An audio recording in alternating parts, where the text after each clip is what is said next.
The city at the edge of the world. Aksum, the lost civilization of Ethiopia. A history for sleep. You are here again. Good. Get comfortable and turn off the last light. Tonight, I want to tell you about a city that existed when Rome had not yet fallen.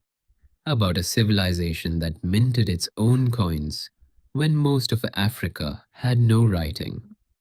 About a kingdom that traded with ancient India, Egypt, and Arabia, that controlled the route through which half of the world's commerce passed. And about a city that then disappeared so completely that for the next 1,000 years, Europe did not know it had existed. Aksum. I will tell you everything slowly. The Ethiopian highlands in the first century of the Common Era were not the isolated backwater that later centuries would imagine them to be.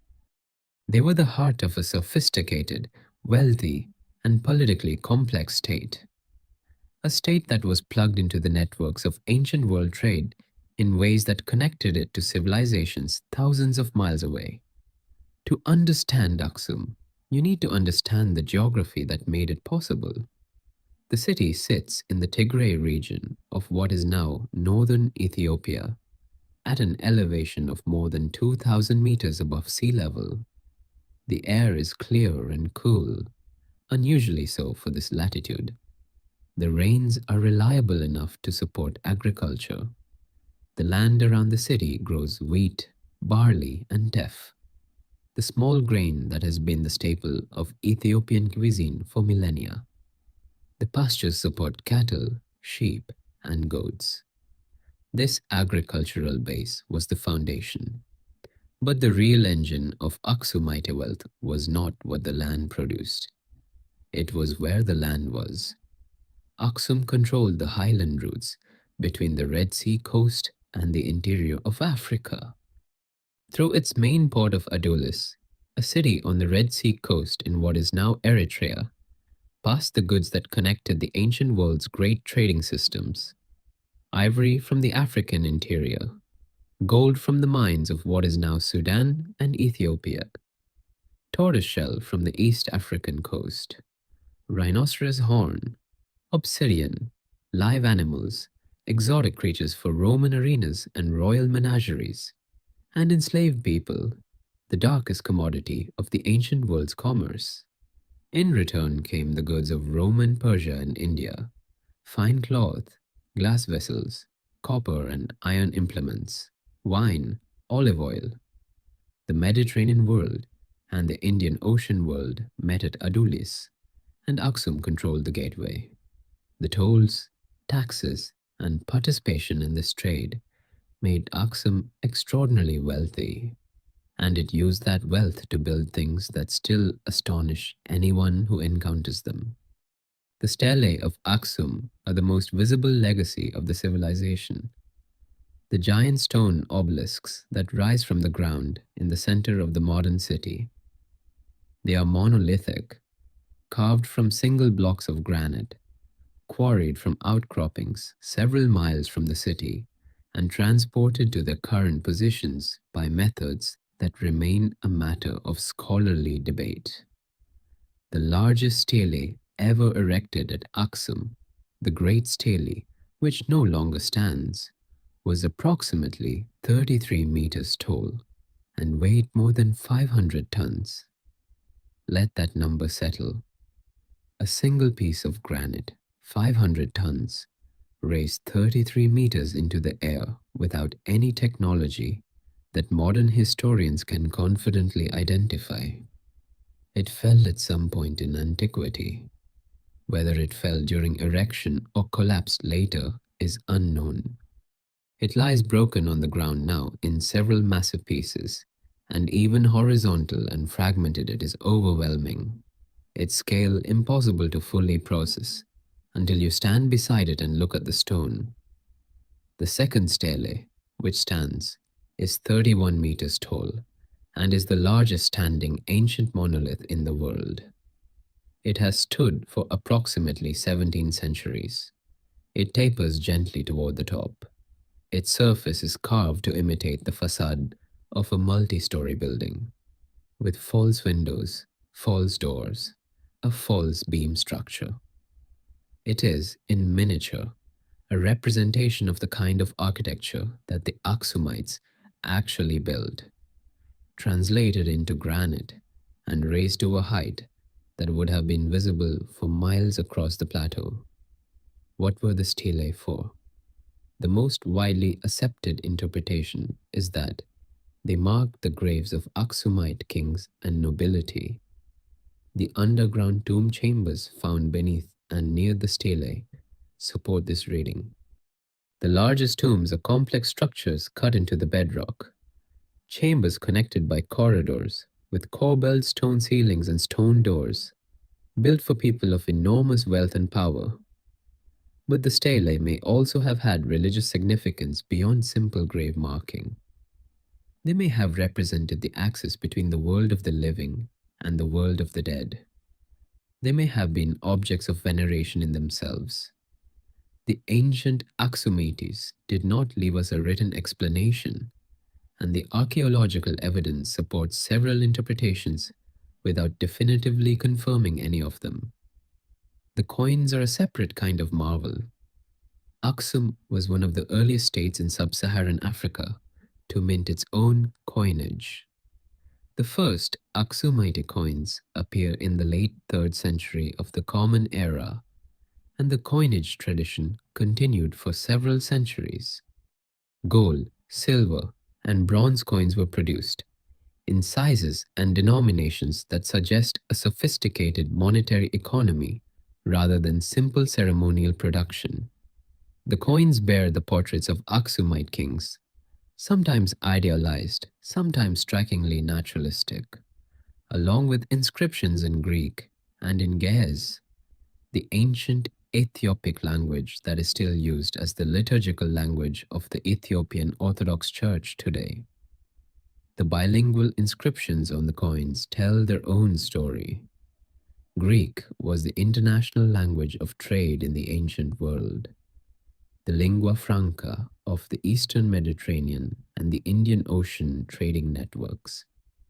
A coin with a Greek inscription was a coin that merchants across the known world could read. The parallel inscription in Ge'ez was a statement of national identity. We are Aksum, we have our own language, we speak to our own people as well as to the world. This combination, international engagement and strong local identity, characterized Aksumite civilization throughout its history. The kingdom participated fully in the networks of the ancient world while maintaining a distinct cultural and linguistic tradition that would prove extraordinarily durable. The Greek geographer of the 1st century, known as the Periplus of the Erythraean Sea, a practical merchant's guide to the trade routes of the Red Sea and Indian Ocean, describes Adulis and its relationship to Aksum in terms that make the kingdom's commercial sophistication clear. The author notes that the king of Aksum receives embassies from Rome. He describes the goods that can be obtained at Adulis and the goods that foreign merchants bring. He treats Aksum as a significant and reliable trading partner, not as an exotic curiosity, but as a normal participant in the commercial world. This document, written in the 1st century of the Common Era, is one of the earliest external descriptions of the Aksumite state. It predates the conversion to Christianity, predates the great building period of the stelae, predates the peak of Aksumite power. It shows a kingdom already fully formed and commercially integrated with the wider world. The conversion to Christianity is the event that most transformed Aksum and that most directly shapes its legacy in the present day. The traditional Ethiopian account credits the conversion to Frumentius, a Syrian Christian who came to Aksum as a young man, rose to a position of influence in the Aksumite court, and eventually became the first bishop of the Ethiopian Church. The story of how Frumentius came to Aksum is itself remarkable. He was shipwrecked on the Red Sea coast as a child, taken to the Aksumite court, educated there, and eventually trusted with the education of the royal children. The Greek church historian Rufinus, writing in the late 4th century, provides the most detailed early account of the conversion. His story matches the traditional Ethiopian narrative closely enough to suggest that it reflects a genuine historical memory, however embellished in the retelling. What is certain from the coin evidence, which does not depend on later accounts, is that around the third decade of the 4th century, the king Ezana converted to Christianity. His earliest coins use pre-Christian symbolism, the crescent and disk that appear on earlier Aksumite coinage, and that reflect connections with Arabian religious traditions. His later coins use the cross. The change in coin symbolism marks one of the most significant religious transformations in African history, and it happened before the Roman Empire officially adopted Christianity under Constantine. This timing matters. Ethiopia's claim to be one of the world's earliest Christian nations is not a later period revision or a pious fiction. It is historically accurate. The Aksumite state embraced Christianity in the early 4th century, and the church that Ezana founded has continued in unbroken succession to the present day. The Ethiopian Orthodox Tewahedo Church is one of the oldest Christian institutions in the world. Its liturgical language is Ge'ez, the language of ancient Aksum. Its scriptural canon includes books that were removed from the Bible, used by most other Christian traditions. Its theology developed in dialogue with Egyptian Coptic Christianity, but took its own distinctive path. Its monastic tradition produced some of the most extraordinary religious communities in Christian history. The monasteries of the Tigray region, some of them literally carved into cliff faces, hundreds of meters above the valley floor, accessible only by rope or by narrow paths that require both nerve and faith. The conversion brought with it a transformation in Aksumite culture that is visible in the archaeological record. Churches were built on the sites of older temples. The great Cathedral of St. Mary of Zion was constructed in Aksum, the original building long since rebuilt and replaced, but the site continuously used as a place of worship from the 4th century to the present. The production of Christian manuscripts began, illuminated texts of extraordinary beauty that represent some of the earliest Christian manuscript art anywhere in the world. The claim that the Ark of the Covenant rests in Aksum, specifically in the Church of Our Lady Mary of Zion, is the most sensational and the most contested element of the Aksumite story. It is also, in a sense, the most characteristically Aksumite thing about the story. The conjunction of genuine historical depth with claims that resist ordinary scholarly verification.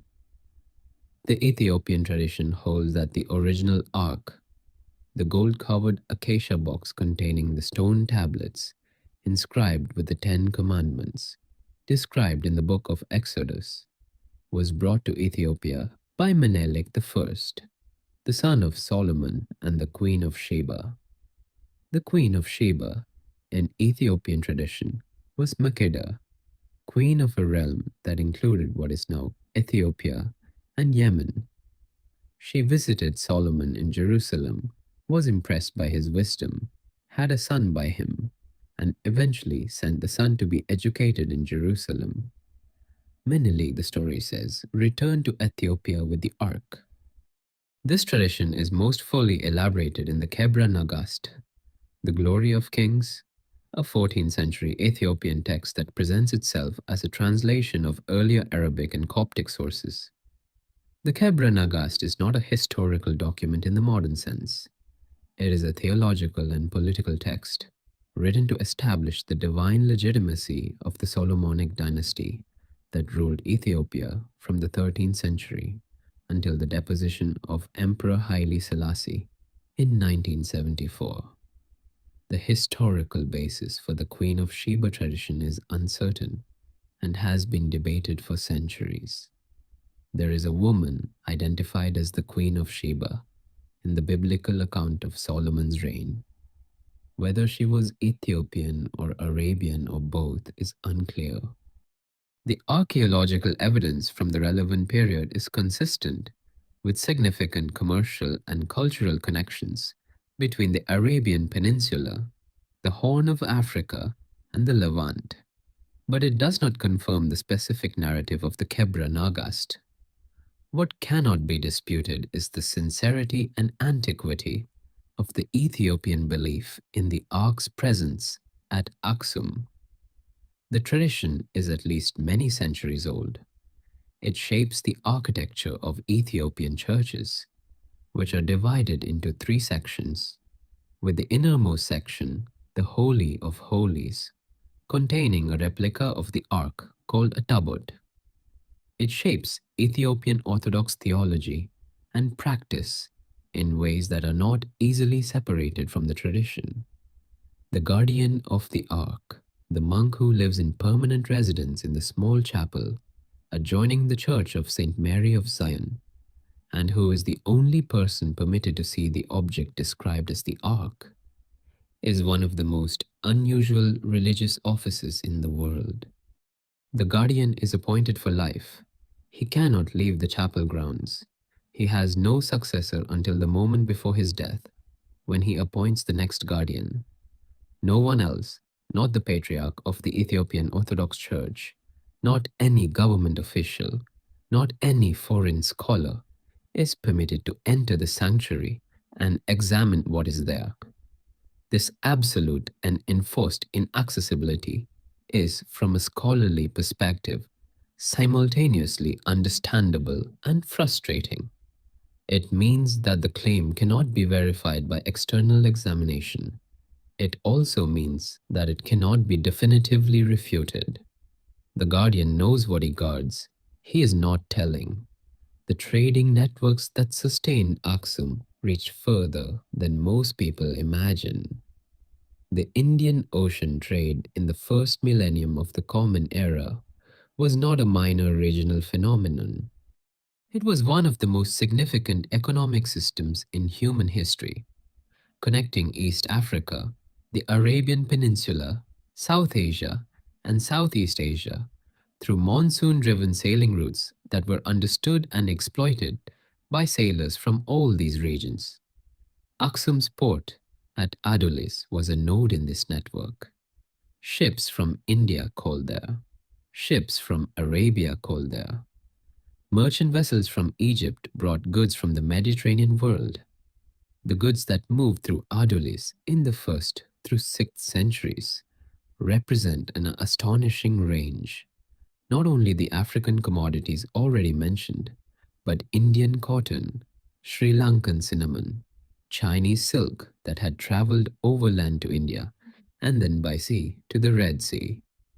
The Aksumites did not only receive this trade passively, they participated in it actively. Aksumite merchants traveled to India. Aksumite diplomatic missions were sent to the Byzantine Empire. Aksumite military power was projected across the Red Sea to the Arabian Peninsula. In the early 6th century, an Aksumite king named Caleb launched a military campaign into what is now Yemen in response to the persecution of Christians there, and established temporary Aksumite rule over part of the Arabian Peninsula. This military campaign across the Red Sea is documented in multiple independent sources: Byzantine, Arabian, and Ethiopian. It represents Aksum at the height of its regional power, capable of projecting force across an open sea, capable of intervening in the affairs of a neighboring civilization, capable of acting as a protector of co-religionists hundreds of miles from its own territory. The campaign into Yemen is also connected to one of the most remarkable episodes in Arabian history. The Aksumite commander left in charge of Yemen, a general named Abraha, eventually declared his independence from Aksum and ruled Yemen in his own name for decades. Abraha is mentioned in the Quran, though not by name, in connection with an expedition he led toward Mecca in the year that Islamic tradition identifies as the year of the elephant, which is also traditionally the year of the Prophet Muhammad's birth.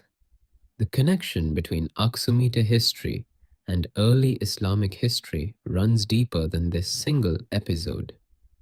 When the Prophet Muhammad's early followers were persecuted in Mecca, Muhammad sent them to seek refuge in the kingdom of the Aksumite king, whom he described as a just ruler who would not wrong them. This migration, the first Hijrah, brought the earliest Muslim community to Aksumite territory, where they were received with hospitality and protection. The respect that early Islam showed for Ethiopia, which is reflected in the Hadith tradition as well as in the history of the first Hijrah, has its roots in these early contacts. The Aksumite king's protection of the Muslim refugees was an act of political and religious generosity that was remembered and honored. The architecture of Aksum has not survived as completely as the stelae, but what has survived gives a picture of a sophisticated urban civilization. The palace complexes of ancient Aksum, known from archaeological excavation rather than from standing remains, were large, multi-storied structures built on stone platforms with elaborate drainage systems. The walls were constructed of alternating layers of stone and timber, a characteristic Aksumite building technique that gives the structures a distinctive visual pattern when reconstructed. The rooms were plastered and painted. The floors were paved. The scale of the largest palace platforms suggests buildings that were several stories tall and that contained dozens of rooms. The drainage systems indicate sophisticated management of water, gutters, channels, cisterns. The archaeological evidence of imported goods found in and around the palace sites, fine Roman glass, Mediterranean pottery, Indian beads, speaks to the wealth and the connections of the people who lived in them. The churches of Aksum are harder to excavate archaeologically because they are still in use. The sites of ancient churches are occupied by their living successors, and digging beneath a functioning cathedral is practically and theologically complicated. The Cathedral of St. Mary of Zion has been rebuilt multiple times on its original site. The archaeological layers beneath it remain largely unexplored. What can be said with confidence is that the tradition of sacred architecture in Aksum is among the oldest continuous Christian architectural traditions in the world. Churches have been built on the same sites for the same purposes since the 4th century. The physical forms have changed. The spiritual function has not. The decline of Aksum is not a single event, but a process that unfolded over several centuries and had multiple causes. The rise of Islam in the 7th century transformed the trade routes of the Red Sea and the Indian Ocean. Before Islam, the coastal trade of the Red Sea was conducted primarily by Christian and Jewish merchants, communities with whom the Christian Aksumite state had natural affinities. After the Arab conquest of the 7th century, Muslim merchants came to dominate the Red Sea trade. The relationship between Aksum and the new Islamic powers was complicated. The early goodwill generated by the first Hijrah coexisted with the commercial competition that the Islamic trading networks represented. Aksum gradually lost its access to the coast. The port of Adulis declined and eventually was abandoned. Without the revenue from coastal trade, the economic foundations of the Aksumite state eroded. Environmental degradation compounded the commercial decline. The Tigray highlands had been intensively farmed and heavily forested when Aksum was at its height. Centuries of agricultural expansion had removed the tree cover from large areas. Without forest cover, the thin highland soils were vulnerable to erosion. The rains that fell on bare hillsides ran off rather than soaking in. The agricultural productivity of the region declined. This environmental deterioration was not dramatic or sudden. It was gradual, a slow diminishment of the land's capacity to support a large and complex civilization. But over generations, it mattered. The surplus that had funded the palace building and the stelae raising and the coinage production was no longer available in the quantities that sustained those activities. The center of the Ethiopian state moved southward, away from Aksum, toward regions that had not been as heavily farmed and that retained their agricultural productivity. Aksum remained sacred, the site of royal coronations, the home of the Ark tradition, the location of the most important churches, but ceased to be the political and economic center of a great power. The 10th century assault, traditionally attributed to a queen named Yodit, also known as Gudit or Judith, accelerated the decline of what remained of Aksumite power. The accounts of Yodit in Ethiopian sources are hostile and not entirely consistent, but they describe a period of violent disruption in which churches were burned, the royal dynasty was interrupted, and the city of Aksum was devastated. Who Yodit was, where she came from, and what motivated her campaign remain matters of scholarly debate. Some historians suggest she was a member of a non-Christian Ethiopian religious tradition, resisting the Christianized Aksumite state. Others suggest she represented a rival political faction within Ethiopian society. The sources are too partisan and too distant from the events to allow confident reconstruction. What is clear is that by the end of the 10th century, the Aksumite state as a political entity had effectively ceased to exist. The civilization it had represented did not disappear. Its language, its church, its art traditions, its memory of itself. But its political form was gone. The Zagwe dynasty that ruled Ethiopia from approximately the 10th to the 13th century maintained continuity with many Aksumite traditions, while establishing its own capital in the Lasta region further south. The Zagwe kings are responsible for one of the most astonishing achievements in African architectural history: the rock-hewn churches of Lalibela, carved directly from the living rock of the Ethiopian highlands in the 12th and 13th centuries. The Lalibela churches are sometimes described as the eighth wonder of the world, a description that has also been applied to the Aksumite stelae, which suggests either that Ethiopia has more than its share of wonders, or that the phrase is used promiscuously. But the Lalibela churches genuinely deserve extraordinary language. 11 churches carved entirely from solid rock, connected by tunnels and trenches, built in a style that draws on Aksumite architectural traditions while developing something entirely new. The Zagwe king who commissioned them, Lalibela himself, who was later canonized by the Ethiopian Church, is said to have been inspired by a vision and to have constructed the churches as an Ethiopian Jerusalem. The town that grew around them was named for him and remains a major pilgrimage site today. The Solomonic dynasty that restored itself to power in Ethiopia in the 13th century traced its lineage directly to the ancient Aksumite kings, and through them to Menelik I and Solomon.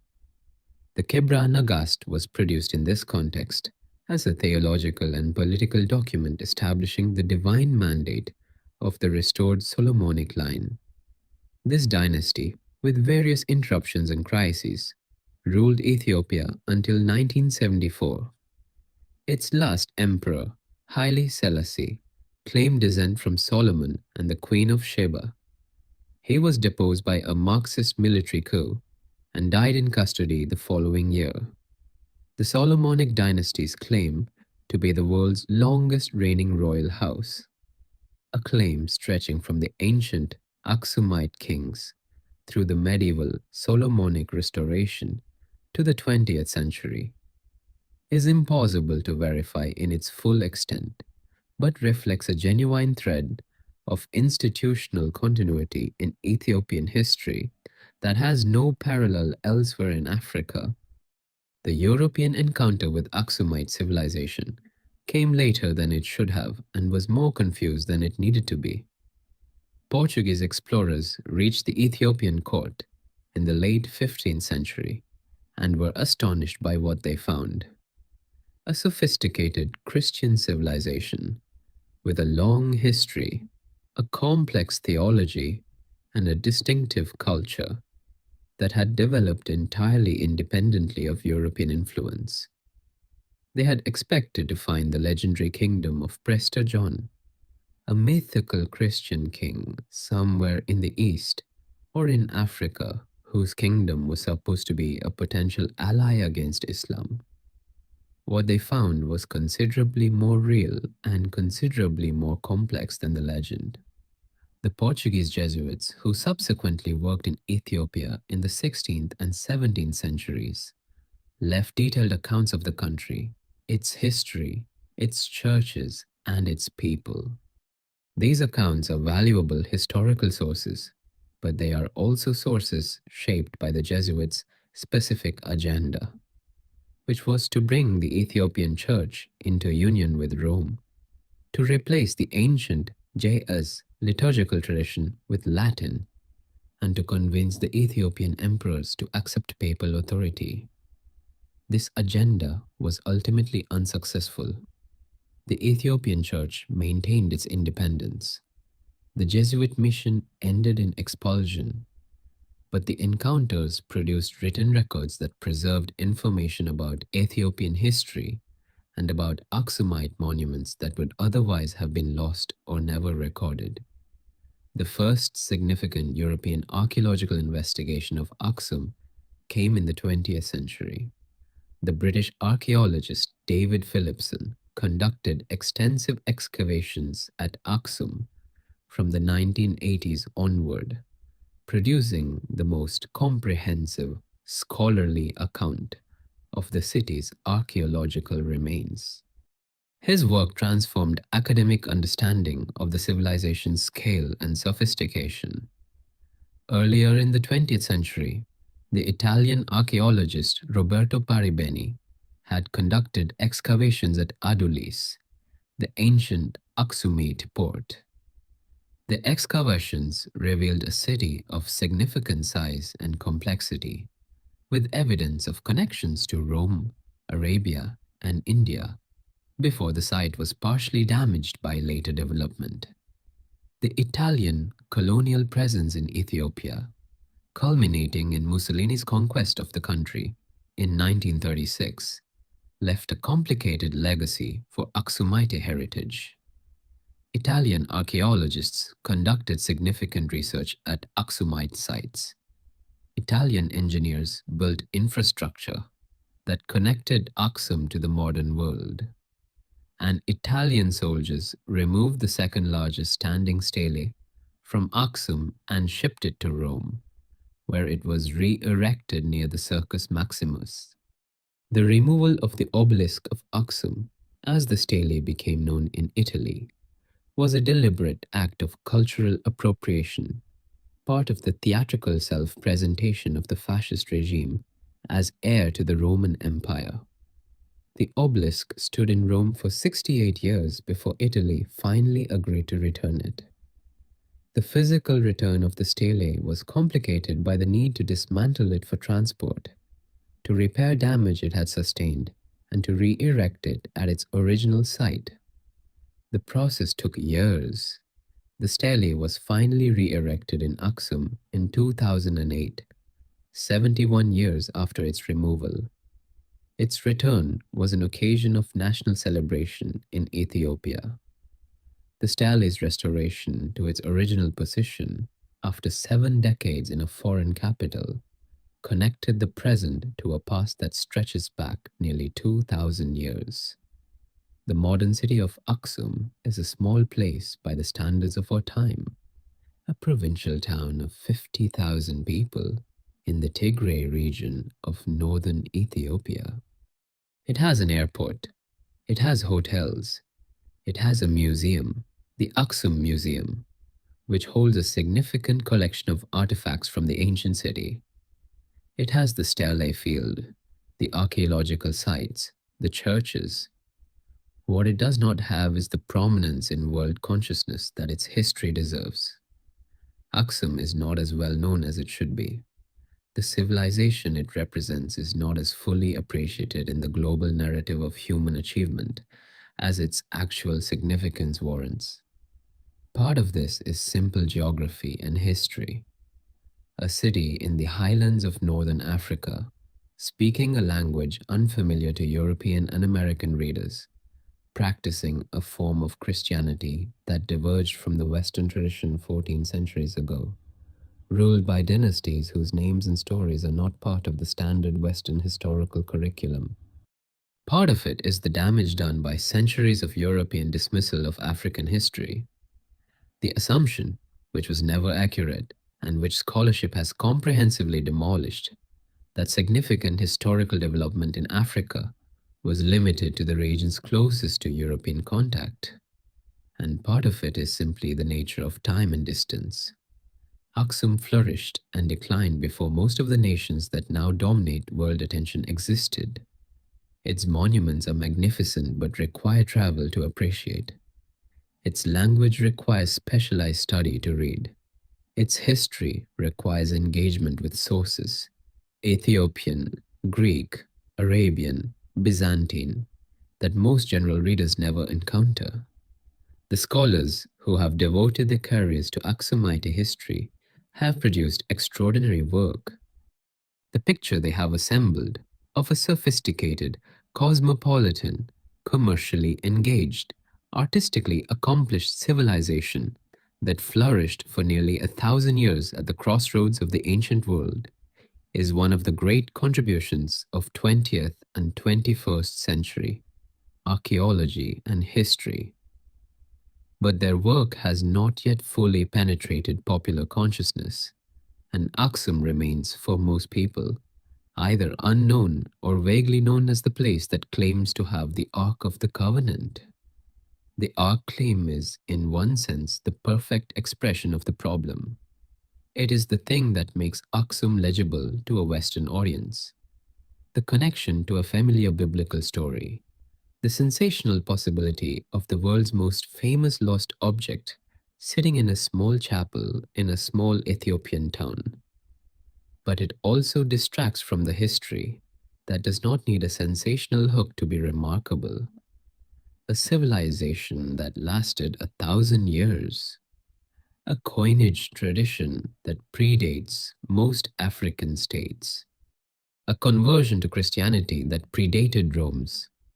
A trading network that connected East Africa to India in the 1st century. A tradition of stone architecture that produced the world's tallest ancient monoliths. A language that has survived as a liturgical tongue for 17 centuries. These are remarkable achievements. They do not need the Ark to be remarkable. The Ark, of course, adds its own layer of fascination, and the fascination is not irrational. If the Ethiopian tradition is accurate, then Aksum is the resting place of the most significant religious artifact in Abrahamic history. If it is not accurate, then the tradition itself, the centuries-long maintenance of a claim, the institution of the guardian, the absolute prohibition on external examination, is a fascinating cultural phenomenon in its own right. Either way, the chapel in Aksum contains something. The guardian knows what it is. He's not telling. The night sky over the Tigray highlands is extraordinary. At 2,000 meters above the atmospheric haze of the lowlands, the stars are close and bright. The Milky Way is visible on clear nights as a luminous band across the darkness. The same stars that the ancient Aksumites saw from their palace terraces and their temple courtyards, the stars that guided the trading ships through the Red Sea and the Indian Ocean, shine unchanged above the modern city. The stelae stand in their field as they have stood for 17 centuries. The largest, broken, lies on the ground beside the smaller ones that still reach toward those stars. The stone is cold at night. The granite holds the memory of the hands that shaped it and the engineering that raised it, even if the specific memory, who commissioned it, who built it, what ceremony marked its completion, has been lost. In the chapel beside the Cathedral of St. Mary of Zion, the guardian sits with whatever he guards. The night is quiet around him. The city sleeps. In the cathedral itself, the liturgy continues as it has continued since Ezana converted in the 4th century. In Ge'ez, in the language of ancient Aksum, in the words that 17 centuries of Ethiopian Christians have spoken in this place and in the churches that spread from this place across the highlands and the valleys of Ethiopia. The commerce of the ancient world has been replaced by other commerce. The trading ships that called at Adulis have been replaced by container vessels on different routes. The palace of the Aksumite king is buried under the soil of the plateau. The coins with their bilingual inscriptions are in museums in Addis Ababa and London and Rome and Washington. But the stelae stand, and the church continues, and the guardian guards, and the stars are the same stars. The highland night is cool and clear and very quiet. The ancient city sleeps under the ancient sky. The people of ancient Aksum have left us their monuments but not their voices. The stelae stand. The coins survive. The tomb chambers endure beneath the ground. But the daily life of the city, what people ate and said and thought and feared and hoped for, is reconstructed from fragments and inference rather than from direct testimony. What archaeology and the limited written sources allow us to say is this: Aksum was a multi-ethnic and multilinguistic state, in which speakers of Ge'ez, the Semitic language that became the official and literary language of the civilization, coexisted with speakers of Cushitic languages related to modern Oromo and Somali. There were communities of South Arabian origin, their ancestors having crossed the Red Sea in the centuries before the Common Era. There were communities of Nile Valley origin. There were merchants and travelers from Egypt, from Rome, from India, from Arabia, some passing through, some settling permanently. The Aksumite elite, the kings, the aristocracy, the merchant princes, appear from the coin portraits and the archaeological record to have been people of mixed heritage, as you would expect from a crossroads civilization. The kingdom did not present itself as ethnically homogeneous. It presented itself as a state, a political and cultural entity defined by loyalty and participation rather than by birth. The royal title used in Aksumite inscriptions is telling. The kings call themselves King of Aksum, King of Himyar, King of Raidan, King of Saba, King of Salhen, King of Tsiamo, King of Beja, and King of Kush, a list of the peoples and territories over which Aksumite authority was claimed or exercised. This is not the title of a king of one people. It is the title of a ruler of many peoples, defined by the reach of his power rather than by ethnic identity. The language question is particularly interesting because of what happened to Ge'ez after Aksum's decline. Unlike most ancient languages of dead civilizations, Ge'ez did not die with the civilization that created it. It survived as the liturgical language of the Ethiopian Orthodox Church, the equivalent of Latin in medieval Europe, used for scripture and liturgy and theological writing long after it ceased to be anyone's everyday spoken language. The manuscripts written in Ge'ez form one of the most extraordinary bodies of African literature. The Kebra Nagast has already been mentioned. The Gadl, hagiographic accounts of Ethiopian saints, preserve detailed information about medieval Ethiopian society alongside their religious content. The royal chronicles of the Solomonic dynasty document the history of the kingdom from the 13th century onward. The translation of the Bible into Ge'ez, completed in late antiquity and revised multiple times over the following centuries, includes books not found in the biblical canons of most other Christian traditions. The Ge'ez Bible includes the Book of Enoch, a text that was known in antiquity, quoted in the New Testament, and then lost to Western Christianity for more than a millennium. When the Scottish explorer James Bruce brought three manuscripts of the Book of Enoch back to Europe from Ethiopia in the 1770s, it was the first time the complete text had been available in the West since late antiquity. This is one of many cases in which Ethiopia preserved traditions and texts that had been lost elsewhere.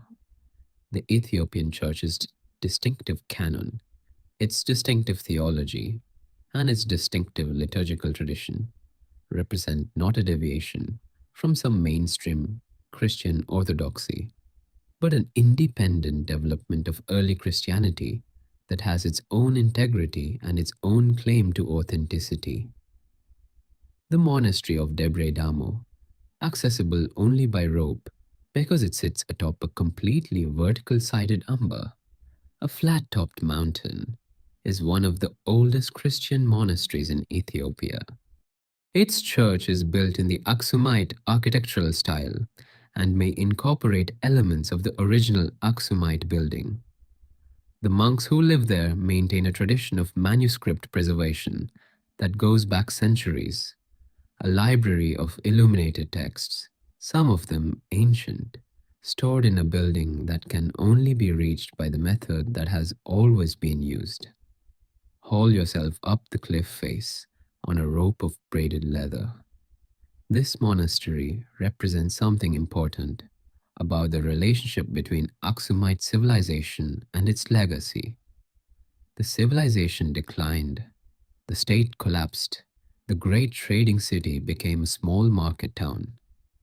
But the cultural traditions, the language, the church, the manuscript tradition, the architectural forms survived in institutions like Debre Damo, maintained by communities of dedicated practitioners who preserve them through every upheaval.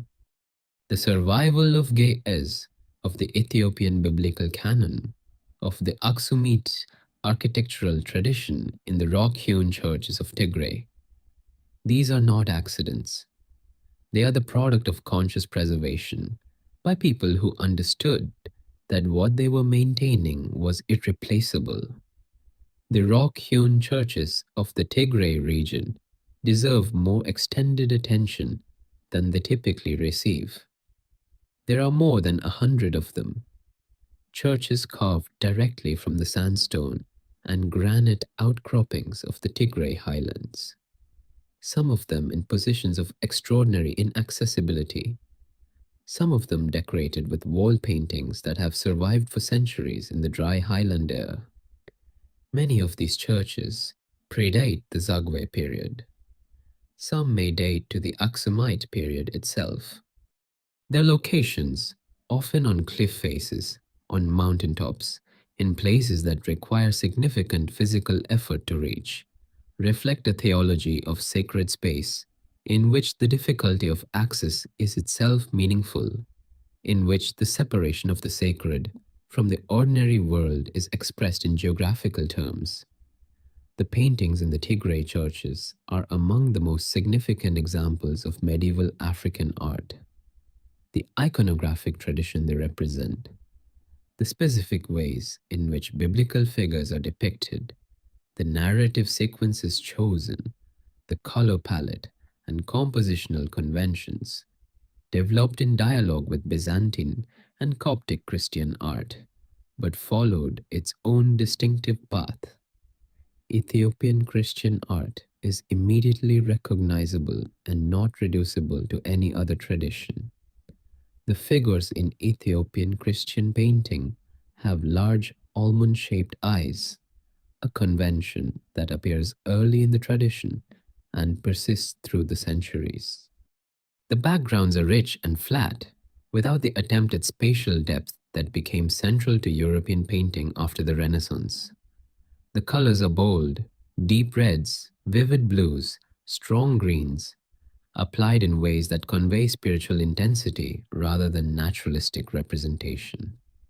The saints and biblical figures of Ethiopian Christian painting are, in most depictions, of African appearance. This is not a modern political statement.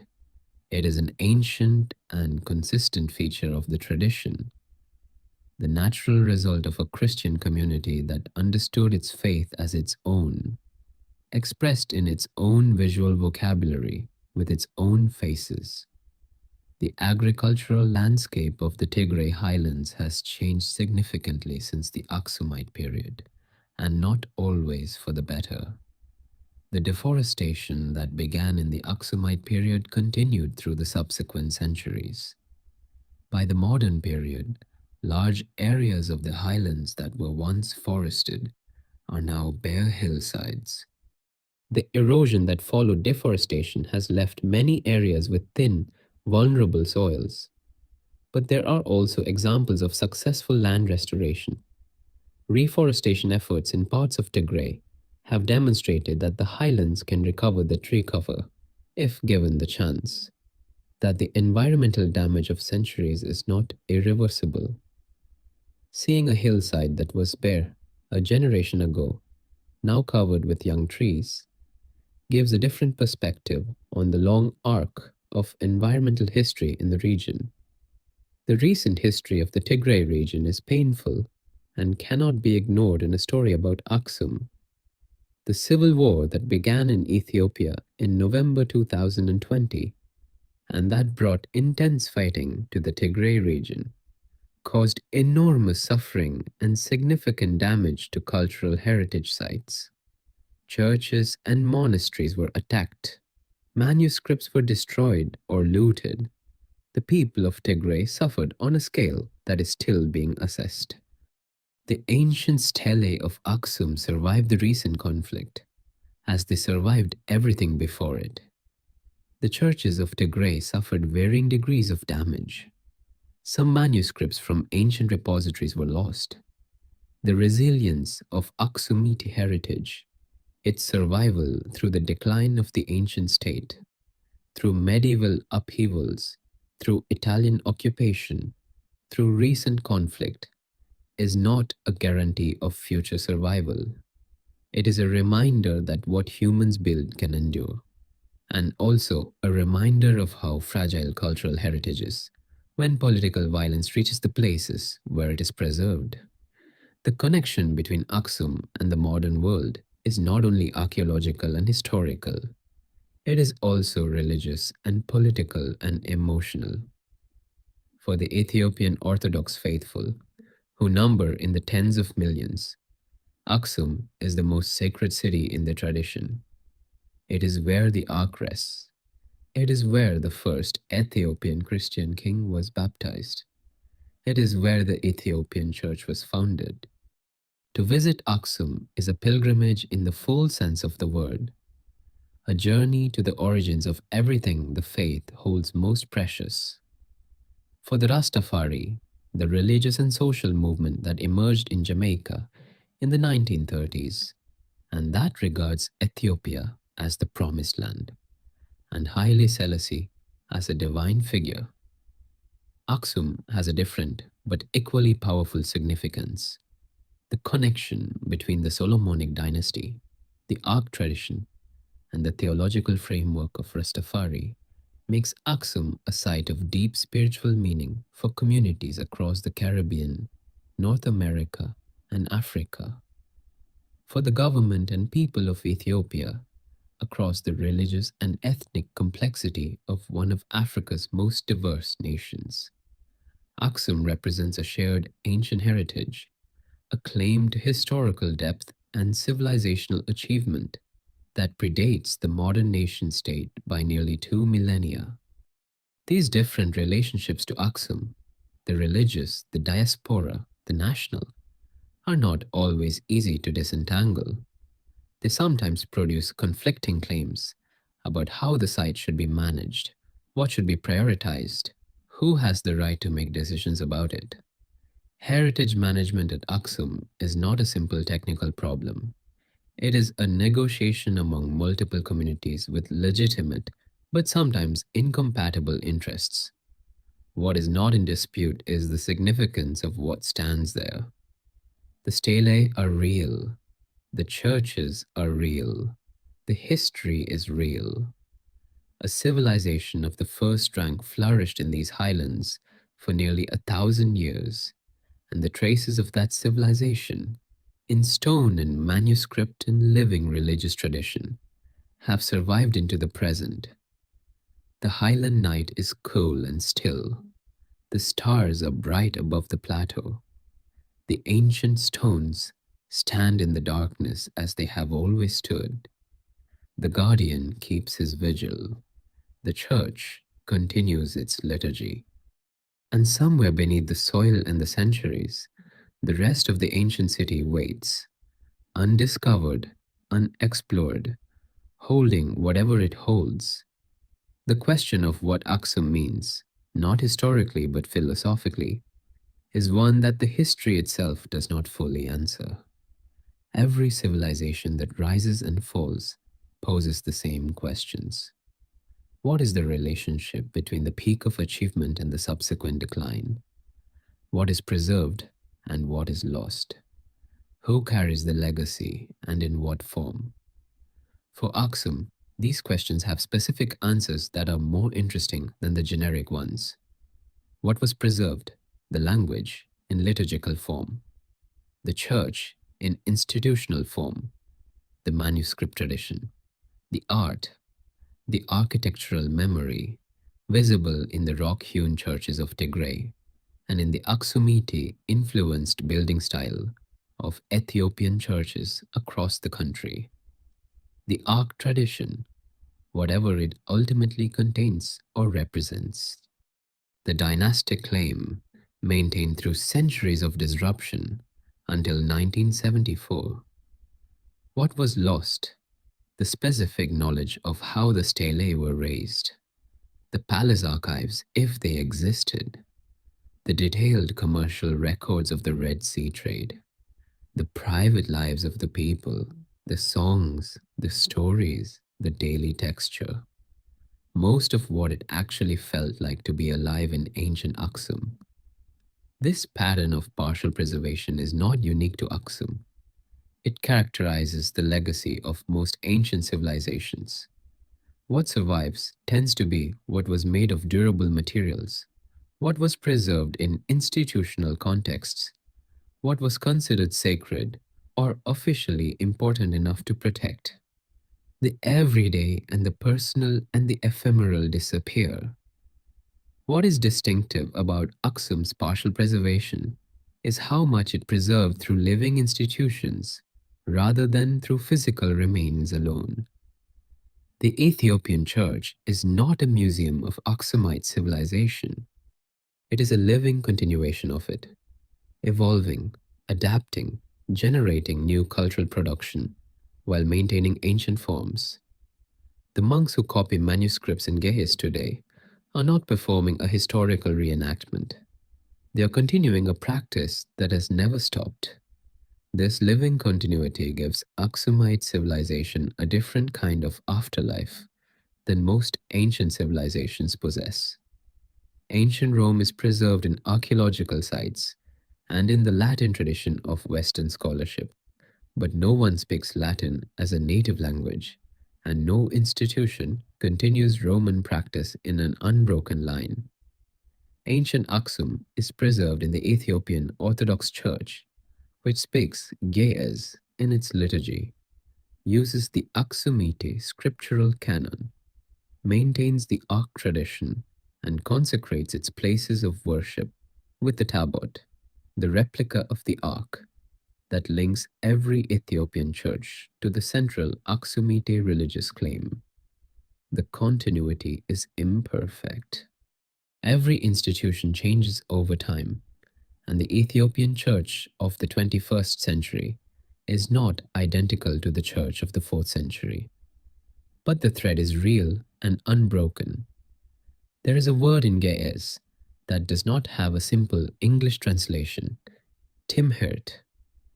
It means something like wisdom, but it also means learning, and it also carries connotations of the transmission of knowledge across time, the passing on of what has been understood to those who come after.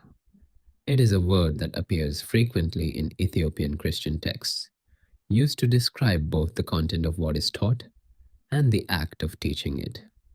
The civilization of Aksum practiced Timhert in a specific sense.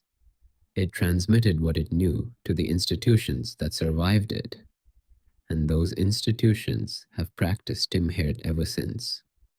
The chain of transmission from the ancient Aksumite scholars who produced the earliest Ge'ez manuscripts to the monks in Debre Damu and the other highland monasteries who maintain and copy those manuscripts today is long and has passed through many difficult periods, but it has not been broken. This is not inevitable. Most chains of transmission break. Most civilization-specific knowledge dies with the civilization. The fact that this one did not is partly the result of the specific institutional form, the church, that Aksumite civilization took in its mature phase, and partly the result of the specific geography, the Ethiopian highlands, that made the tradition difficult to overwhelm by outside force. Islam did not convert Ethiopia. Christianity in Ethiopia was too deeply rooted, too institutionally established, too woven into the fabric of highland culture to be displaced. The long history of coexistence between Christianity and Islam in Ethiopia, with significant Muslim communities living alongside Christian ones, with centuries of sometimes tense but generally functional coexistence, reflects this rootedness. The colonial powers of the 19th and 20th centuries did not destroy the Ethiopian church. Italian colonization was brutal and destructive in many ways, but it was brief, less than 5 years before Haile Selassie's forces, with British assistance, expelled the Italians in 1941. The church survived intact. The Marxist regime that ruled Ethiopia from 1974 to 1991 was hostile to religion and nationalized church property. But it did not succeed in suppressing the Ethiopian church. The tradition was too deeply embedded in the population to be eliminated by official atheism. This resilience, across 14 centuries of challenge, is itself a kind of testimony to the depth of the Aksumite foundation.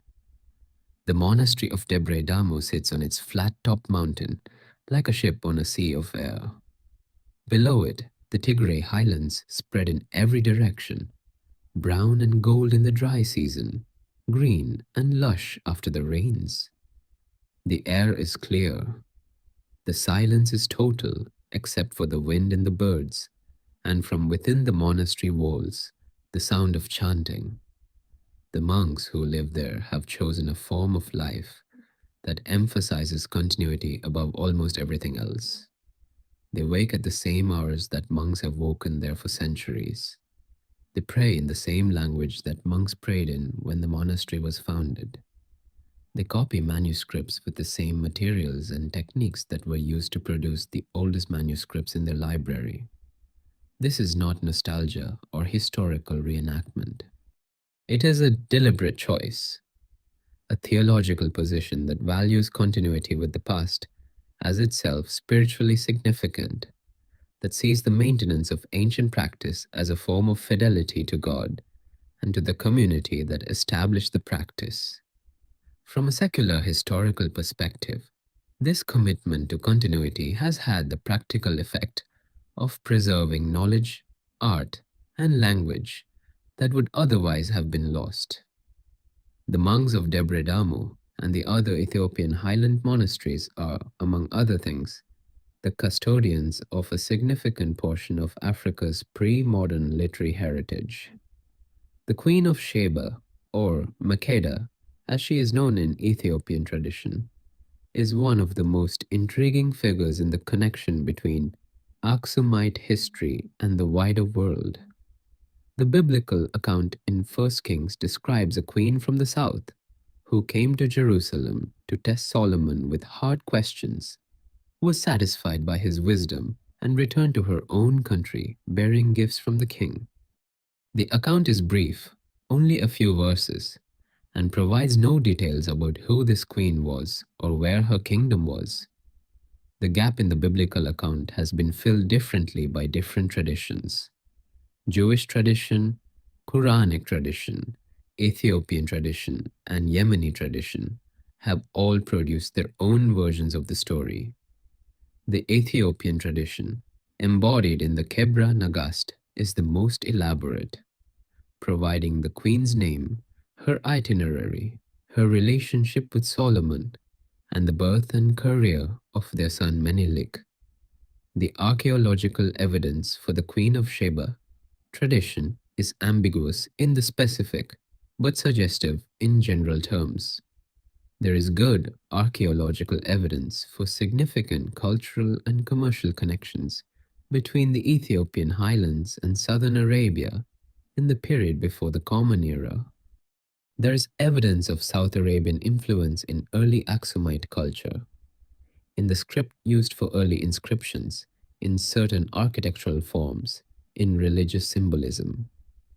There is evidence of exchange in both directions across the Red Sea. Whether this archaeological evidence supports the specific narrative of the Kebra Nagast is a question that cannot be answered definitively. The general picture is consistent with the tradition of close connection between the two regions that could have generated legendary accounts of royal contact. What is more interesting, perhaps, than the historical question is the political question. Why did the Ethiopian tradition elaborate the Queen of Sheba story in the specific way it did? The answer seems to be that the story served the needs of the Solomonic dynasty, the dynasty that restored itself to power in the 13th century and that needed to establish the divine legitimacy of its rule. A ruler who is descended from Solomon and from the Queen of Sheba, and who rules over the kingdom where the Ark of the Covenant resides, has a claim to divine election that goes beyond ordinary royal genealogy. The Kebra Nagast is, in this reading, a political theology, a text that uses history and legend to make an argument about who has the right to rule and why. This is not unusual. Many medieval texts serve similar functions. The specific Ethiopian version is remarkable for its combination of biblical sources, indigenous tradition, and theological argumentation, and for the extraordinary staying power it has demonstrated over 7 centuries. The Ark tradition and the Queen of Sheba tradition together constitute the deepest layer of Aksumite cultural memory. The stories that connect the ancient city to the most fundamental narratives of Abrahamic religion. Whatever their historical accuracy, these stories have been generating meaning and inspiring devotion for more than 1,000 years. That generative capacity is itself historically significant. The night air of the Tigray highlands in the dry season has a quality that is difficult to describe to someone who has not experienced it.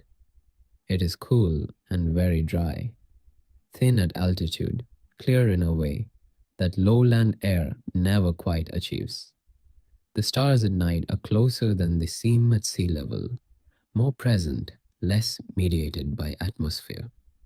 Standing in the stelae field at night, with the standing stones rising against the star-filled sky, produces an experience that the tourist photographs cannot capture. The scale of the stones is only fully apparent when you stand beside them. The silence of the site, which during the day is busy with tourists and local visitors, at night is total. The ancient stones and the ancient sky and nothing else. The people who quarried those stones and shaped them and raised them into position had the same sky. They saw the same stars rotating above the same plateau. They spoke a language that is still spoken in churches within sight of where those stones stand. They worshipped in a church tradition that still maintains the liturgical forms. The distance between us and them is long in years and short in other ways. The continuity of the tradition bridges some of the gap. The stars bridge more of it. 17 centuries is not very long in geological time. The granite of the stelae formed over millions of years. The plateau on which they stand has been here since long before any human civilization. The stars above them are older than the planet. Against those scales of time, 17 centuries is a recent event, a brief episode in the long story of this particular place. The ancient Aksumites may have had some sense of this. A civilization that worshipped at the Ark of the Covenant, or at least at the tradition of the Ark, was a civilization that understood itself in relation to a very long past. The stone tablets in the Ark, in that tradition, were written by the finger of God. The Ark itself was constructed at the command of God. To possess the Ark was to be connected to the most fundamental act of divine human communication in the Abrahamic tradition. This sense of being embedded in a very long story, a story that began before the nation, before the civilization, before recorded history, shaped Aksumite identity in ways that the monuments reflect. The stelae that rise 30 meters into the sky are not simply grave markers. They are assertions of significance, statements that the people who raised them were part of something that mattered, that reached into the sky, that would be visible long after the builders were gone. They were right. The buildings are gone. The coins are in museums. The traders who passed through Adulis are long dead. The palace of the Aksumite king is underground, but the stelae stand, and in the chapel the guardian sits, and in the churches of Ethiopia the liturgy continues in the language of the ancient city. The Red Sea in the first century of the Common Era was one of the busiest waterways in the world, not in the modern sense of container ships and tankers measured in millions of tons, but in the sense of a road that connected civilizations and moved goods that shaped the lives of millions of people. The trade routes of the ancient Indian Ocean are one of the great underexplored subjects of world history. Most popular historical narratives focus on the land routes, the Silk Road, the overland connections between China and Rome, while the sea routes that were in many ways more efficient and more heavily used remain less well known. The monsoon system that governs the Indian Ocean was understood by sailors centuries before the Common Era. The southwest monsoon, blowing from May to September, pushes ships from East Africa and Arabia northeast toward India. The northeast monsoon, blowing from November to March, brings them back. A sailor who understood the monsoon calendar could plan a voyage from the Red Sea to India and back within a single year, a remarkably efficient transit compared to any overland alternative. Aksumite sailors and merchants participated in this monsoon trade system.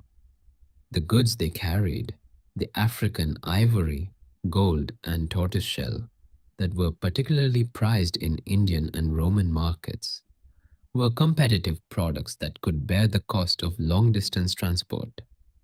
The ships they used, while not as large as the vessels of later centuries, were capable of the Red Sea and Indian Ocean passages. The Periplus of the Erythraean Sea describes the goods available at Adulis in careful mercantile detail. Brass, iron, wine, grain, linen, these are listed as imports that sell well. Ivory, rhinoceros horn, hippopotamus hide, tortoiseshell, apes, and slaves are listed as exports. The precision of the list reflects the document's practical purpose. It was written for merchants who needed accurate information about what to carry in each direction. The slave trade mentioned in the Periplus is the darkest element of Aksumite, commercial participation in the ancient world economy. Enslaved people from the African interior were a significant commodity in the ancient world, in Rome, in Arabia, in India.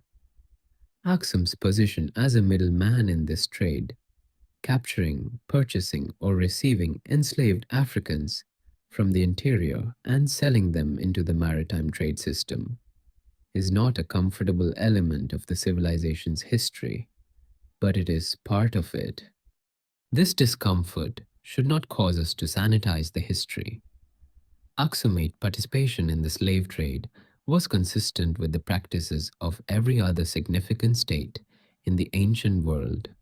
Rome, Persia, Arabia, India all practiced slavery and participated in slave trading. The moral framework that allows us to condemn this practice is a later development in human ethical thinking, not one that was available to people in the first millennium of the Common Era. But the condemnation remains valid, even if it is anachronistic. The commercial sophistication of ancient Aksum extended beyond simple barter or commodity exchange. The coinage system implies a monetary economy, a system in which goods can be priced in a common unit of account and in which surplus value can be stored and transferred in a portable form.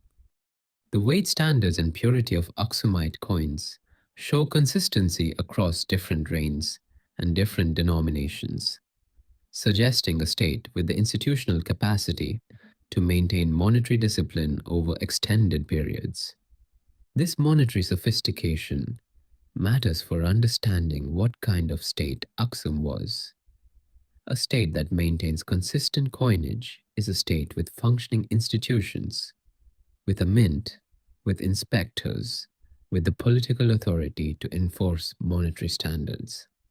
It is a state that is capable of planning over the medium term, of maintaining agreements across distances, of integrating its economy with those of trading partners who share its confidence in the currency.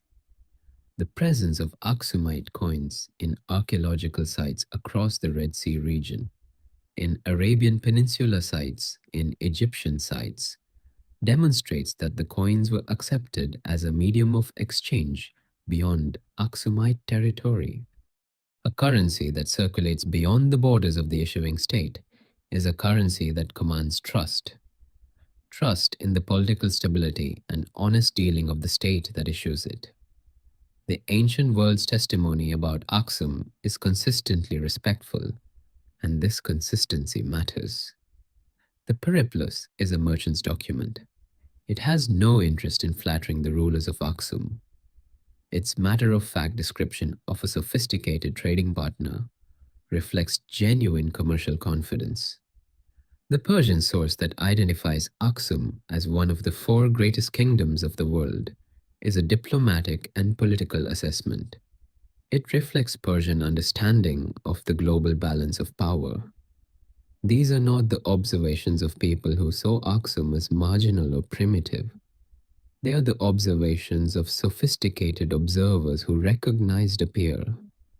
The Ethiopian highlands contain some of the most extraordinary landscapes in Africa.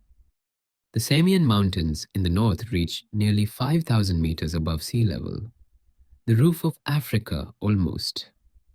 The deep valleys that cut into the plateau create microclimates that support extraordinary biodiversity. The endemic species of the highlands, the Gelada baboon, the Ethiopian wolf, the Walia ibex, evolved in isolation over thousands of years and exist nowhere else on Earth. The ancient Aksumites lived in this landscape. Their agriculture shaped it and was shaped by it. Their building materials came from it. The granite of the stelae, the sandstone of the rock-hewn churches, the timber that is now mostly gone. Their diet depended on the crops that the highland climate and the highland soils could sustain. Understanding the ecology of the Ethiopian highlands helps explain both the rise and the decline of Aksum. The highlands are productive but not infinitely so. They can support a large population if managed well, if the forests are maintained, if the soils are protected from erosion, if the water systems are carefully managed. They are vulnerable if overworked, if the trees are cut, if the slopes are farmed without protection, if the water is not managed carefully. The Aksumite civilization appears to have pushed the highland ecology toward its limits. The deforestation that accompanied agricultural expansion reduced the resilience of the land. The decline in agricultural productivity that followed was not catastrophic in a single generation. It was gradual, spread over centuries, but its cumulative effect was significant. This environmental story is not unique to Aksum. Similar dynamics have contributed to the decline of civilizations from the Mediterranean to Mesoamerica. The relationship between agricultural civilization and its ecological base is one of the fundamental challenges of settled human life, and it has rarely been managed with the long-term perspective that it requires. What is notable about the Ethiopian case is that the land has shown remarkable capacity for recovery where it has been given the opportunity. The terracing that Ethiopian farmers have practiced for centuries, cutting flat steps into hillsides to slow runoff and accumulate soil, is one of the most effective human adaptations to highland farming conditions. In areas where terracing has been maintained or restored, the highland landscape is productive and relatively stable. The connection between the Aksumite agricultural tradition and the modern Ethiopian landscape is not always easy to trace. So much has changed over the intervening centuries. But the basic human project of making the highland plateau productive has continued across the entire span of the civilization and its successors. The stars over the highland plateau tonight are the same stars that the ancient Aksumite astronomers observed. The names they gave to the constellations, the systems they used to track the seasons, the astronomical knowledge that would have been essential for navigating the monsoon trade routes. Most of this specific knowledge is lost, but the stars themselves remain. The relationship between astronomical knowledge and navigation was fundamental to Aksumite commercial power. Ships crossing the Red Sea and the Indian Ocean without reliable astronomical knowledge were ships sailing blind, dependent on coastal landmarks and on luck in a way that severely limited the range and the reliability of voyages. Sailors who understood the stars could cross open ocean, could plan departures and arrivals around the monsoon calendar, could venture further from the coast with confidence. The Aksumite trading system depended on this knowledge. The merchants who organized the voyages needed to understand the monsoon cycle, to plan the inventory and the financing. The sailors who crewed the ships needed to navigate by stars across stretches of open water. The knowledge was practical and it was economically valuable. It was also beautiful. There is something in the practice of navigating by stars, of finding your position in the world by reference to the sky, that connects the practical and the transcendent in a way that seems to have been culturally important in many ancient maritime civilizations. The same stars that guided the trading ships could guide philosophical reflection about human place in the cosmos. The Aksumite conversion to Christianity added another dimension to this relationship with the sky. The Christian liturgical calendar, the sequence of feasts and fasts that structures the Ethiopian Orthodox year, is partly synchronized with the astronomical calendar. The calculation of Easter, the timing of the various Ethiopian Orthodox feasts, the scheduling of the long fasting periods that are a distinctive feature of Ethiopian Christian practice. All of these require astronomical competence that was maintained within the church. The monks who preserved the manuscripts also preserved the astronomical knowledge embedded in the liturgical calendar.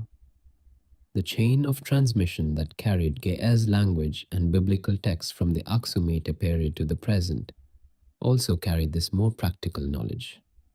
The night is very quiet in the Tigray highlands. The nearest city lights are distant.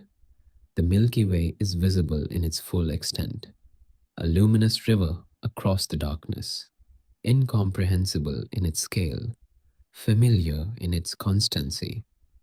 The stones stand in the darkness. The guardian keeps his vigil.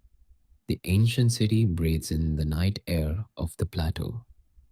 The relationship between Aksum and the early Islamic world is one of the most important and least discussed chapters in the history of the first millennium. When the Prophet Muhammad received his first revelations in Mecca around the year 610 of the Common Era, the Aksumite civilization was already more than half a millennium old. The kingdom was past its peak. The great stelae raising period was over. The coastal trade routes were beginning to shift. But it was still a functioning state, still maintaining its church and its traditions, still capable of projecting political authority across the Red Sea region. The early Muslim community in Mecca faced severe persecution from the Qurayshi tribal establishment that controlled the city and the Kaaba. The Prophet's followers were harassed, beaten, and in some cases, killed.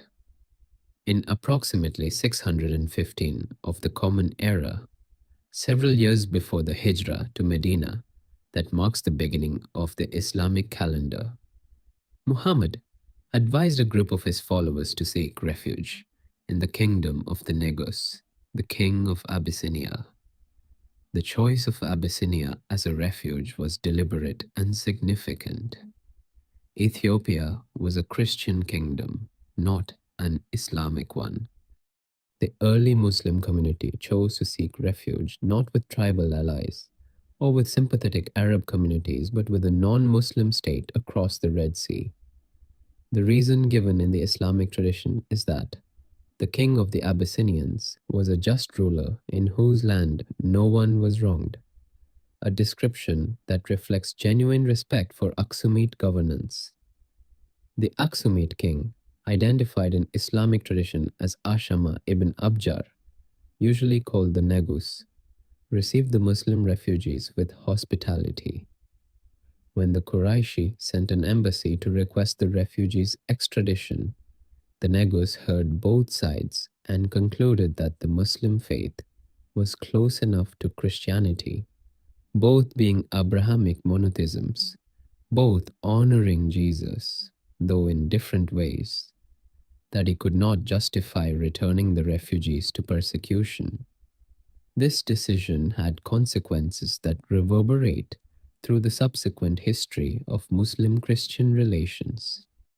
The Islamic tradition has maintained a special respect for Ethiopia because of the asylum granted to the first Muslim community. A hadith attributed to the Prophet: "Leave the Abyssinians in peace as long as they leave you in peace," is taken to reflect Muhammad's appreciation for the Negus's justice. The relationship between this Aksumite precedent and the generally peaceful coexistence of Christian and Muslim communities in Ethiopia over the subsequent centuries is difficult to establish causally. Many factors contributed to the patterns of Ethiopian religious history, but the precedent set by the first Hijra was remembered and cited in Ethiopian religious discourse as a foundation for interreligious respect. This is not to sentimentalize the history of Muslim Christian relations in Ethiopia. The history includes significant conflict, the devastating wars of the 16th century, in which the forces of the Somali Muslim leader Ahmad ibn Ibrahim al Ghazi, known as Ahmad Gran, the left handed, nearly destroyed the Ethiopian Christian state before being repelled with Portuguese assistance. The history includes periods of forced conversion in both directions. The history includes the complex politics of a diverse nation in which religious identity and political power have always been intertwined. But the history also includes centuries of coexistence, of shared villages and shared markets, of intermarriage and cultural exchange. The specific form that this coexistence has taken in Ethiopia is distinctive and has its roots in the specific history of Aksumite engagement with both the Christian and the early Islamic worlds. The rock-hewn churches of Tigray represent perhaps the most extraordinary physical expression of the Aksumite heritage. There are estimated to be more than 120 of them scattered across the highlands, some easily accessible, some requiring hours of climbing on paths that challenge even experienced hikers, some literally requiring ropes to access. They range in age from possibly the Aksumite period itself to the medieval centuries. They range in scale from small chapels cut into a cliff face to large churches with multiple chambers and elaborate architectural detail. They range in preservation from nearly perfectly preserved to severely damaged by water, infiltration, and human neglect. The paintings that survive in the best preserved churches are extraordinary. The iconographic program of Ethiopian Christian painting, the specific scenes chosen, the specific ways in which figures are depicted, the relationship between image and text, developed over more than 1,000 years and represents one of the most sustained artistic traditions in African history. The scenes depicted in the Tigray church paintings cover the full range of Christian narrative: the Nativity, the Crucifixion, the Resurrection, the lives of the saints, the Last Judgment. The treatment of these scenes is distinctively Ethiopian. The proportions, the color palette, the compositional conventions are all recognizably part of a single continuous tradition, while varying significantly from church to church and from period to period. The saints depicted are both universal Christian saints, Mary, the apostles, the church fathers, and specifically Ethiopian saints whose lives are documented in the Ge'ez hagiographic literature. These Ethiopian saints, the 9 saints who are credited with spreading Christianity through Ethiopia in the 5th and 6th centuries, the great medieval saints like Tekle Haymanot and Zara Yacob, are depicted with the same iconic dignity as the biblical figures, because in the Ethiopian tradition they occupy the same level of religious significance. The 9 saints deserve particular attention in the context of Aksumite history. These were Eastern Christian missionaries from Syria, Egypt, and other parts of the Christian East, who came to Ethiopia in the 5th and 6th centuries and established monasteries in the highlands. They are credited with translating biblical and patristic texts into Ge'ez, with establishing the monastic tradition that became central to Ethiopian Christianity, and with spreading the faith beyond the highland core into surrounding regions. The coming of the 9 saints represents an intensification and deepening of the Aksumite Christian tradition that had been established under Ezana 2 centuries earlier. The monasteries they founded became centers of learning as well as religious practice. Scriptoria, where manuscripts were produced and preserved. Schools where future clergy were educated.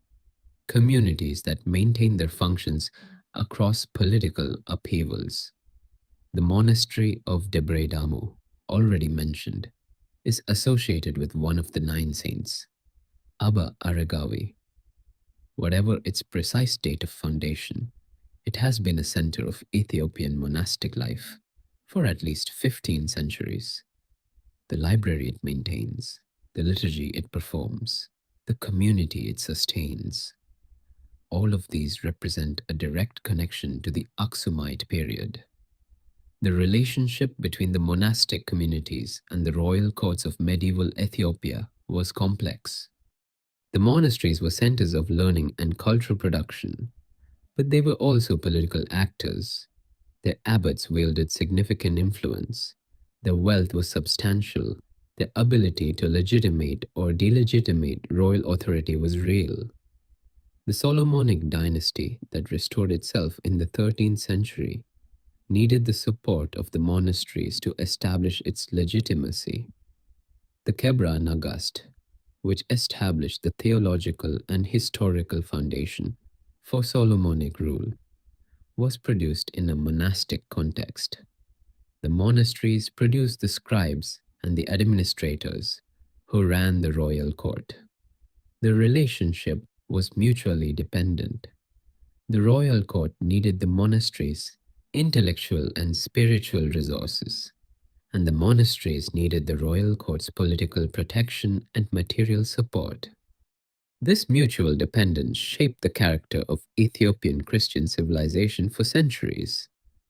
A civilization in which the religious and the political were deeply intertwined, but in which neither completely dominated the other, in which the institutional separation between church and state was never as clear as it became in Western Christianity, but in which both institutions maintained their distinct identities and the distinct sources of authority. The Ark of the Covenant sits at the center of this relationship between the religious and the political. The tradition that the Ark is in Ethiopia legitimates Solomonic kingship at the most fundamental level. The king who rules the land where the Ark rests is a king set apart by divine election, a king whose authority derives from the most direct possible connection to the God of Abraham. But the Ark also sits outside the political system in an important sense. The guardian who keeps it cannot be commanded by the king. The Ark itself cannot be examined or appropriated by political authority. The sacred object stands above the political order even as it legitimates it. This theological arrangement, in which the most sacred object is also the most politically significant, and yet is deliberately insulated from political control, is one of the most interesting aspects of the Aksumite heritage. It represents a sophisticated understanding of the relationship between sacred and political authority, in which neither completely controls the other. The highland night is settling. The temperature is dropping. It always drops quickly in the highlands after the sun sets, the thin air releasing its heat rapidly into the clear sky. The stelae field is empty of tourists now. The vendors have packed up the tables of souvenirs. The guards have locked the gates of the archaeological site. In the cathedral, the monks are singing vespers. The same tones, the same words, the same rhythms that have been used in this place for 14 centuries. The sound travels through the stone walls of the ancient building and dissipates in the cool night air of the plateau. The guardian is in his chapel. He has been in his chapel for years, or for decades. He will be in his chapel until he dies and appoints his successor. He is the continuity of the tradition made flesh, the living institution that connects the present to the ancient claim. What he guards, we do not know. What we know is that he guards it. The coinage of Aksum tells a compressed history of the kingdom's transformations, a visual record of political change, religious conversion, and cultural orientation that can be read without knowing the language or the specific history. The earliest Aksumite coins from the late 3rd century are modest in scale and relatively simple in design. They bear the king's portrait, a head in profile, wearing a crown of beads or a more elaborate headdress, surrounded by a grain motif that connects the king's image to the agricultural wealth of the kingdom. The inscriptions are in Greek, Vasilis, king. The motif is the crescent and disc that appears on earlier Arabian religious objects found in the region. These early coins are saying several things simultaneously. They are saying, we are a state with a coinage, with the institutional capacity to produce and maintain a monetary system. They are saying, our king is a king of the Greek speaking commercial world. We speak your language, we participate in your trading system, we are a reliable commercial partner. They are saying, we have our own religious traditions, represented in the crescent and disc symbolism. Then, in the coins of Ezana from the 4th century, the image changes. The crescent and disc disappear. In their place appears the cross. The inscription changes. Instead of just Greek, there is now Gez alongside it, and the claim to rule is expanded from just Vasilis to a longer formula that invokes God and the faith of Christ. This coin level transition from pre-Christian to Christian symbolism is one of the most direct pieces of evidence for the timing and the significance of the conversion under Ezana. A king does not change the religious symbolism on his coinage lightly. The coinage is the most widely distributed visual statement a ruler makes about his identity and his kingdom. To put the cross on the coin is to declare the kingdom Christian to every merchant who handles the currency. The subsequent centuries of Aksumite coinage show gradual elaboration of the Christian imagery. Different forms of the cross, different formulaic inscriptions invoking God's blessing, portraits that become more stylized over time. The later coins also show the integration of Christian iconography with the royal portrait in ways that express the specific Aksumite theology of kingship. The king as God's representative on earth, the kingdom as a Christian realm under divine protection. The last Aksumite coins from the 7th century show a kingdom in economic strain. The coins are smaller, the gold content is reduced, the quality of the workmanship is lower. These material changes reflect the commercial decline that was affecting the kingdom as Islamic expansion transformed the Red Sea trade routes.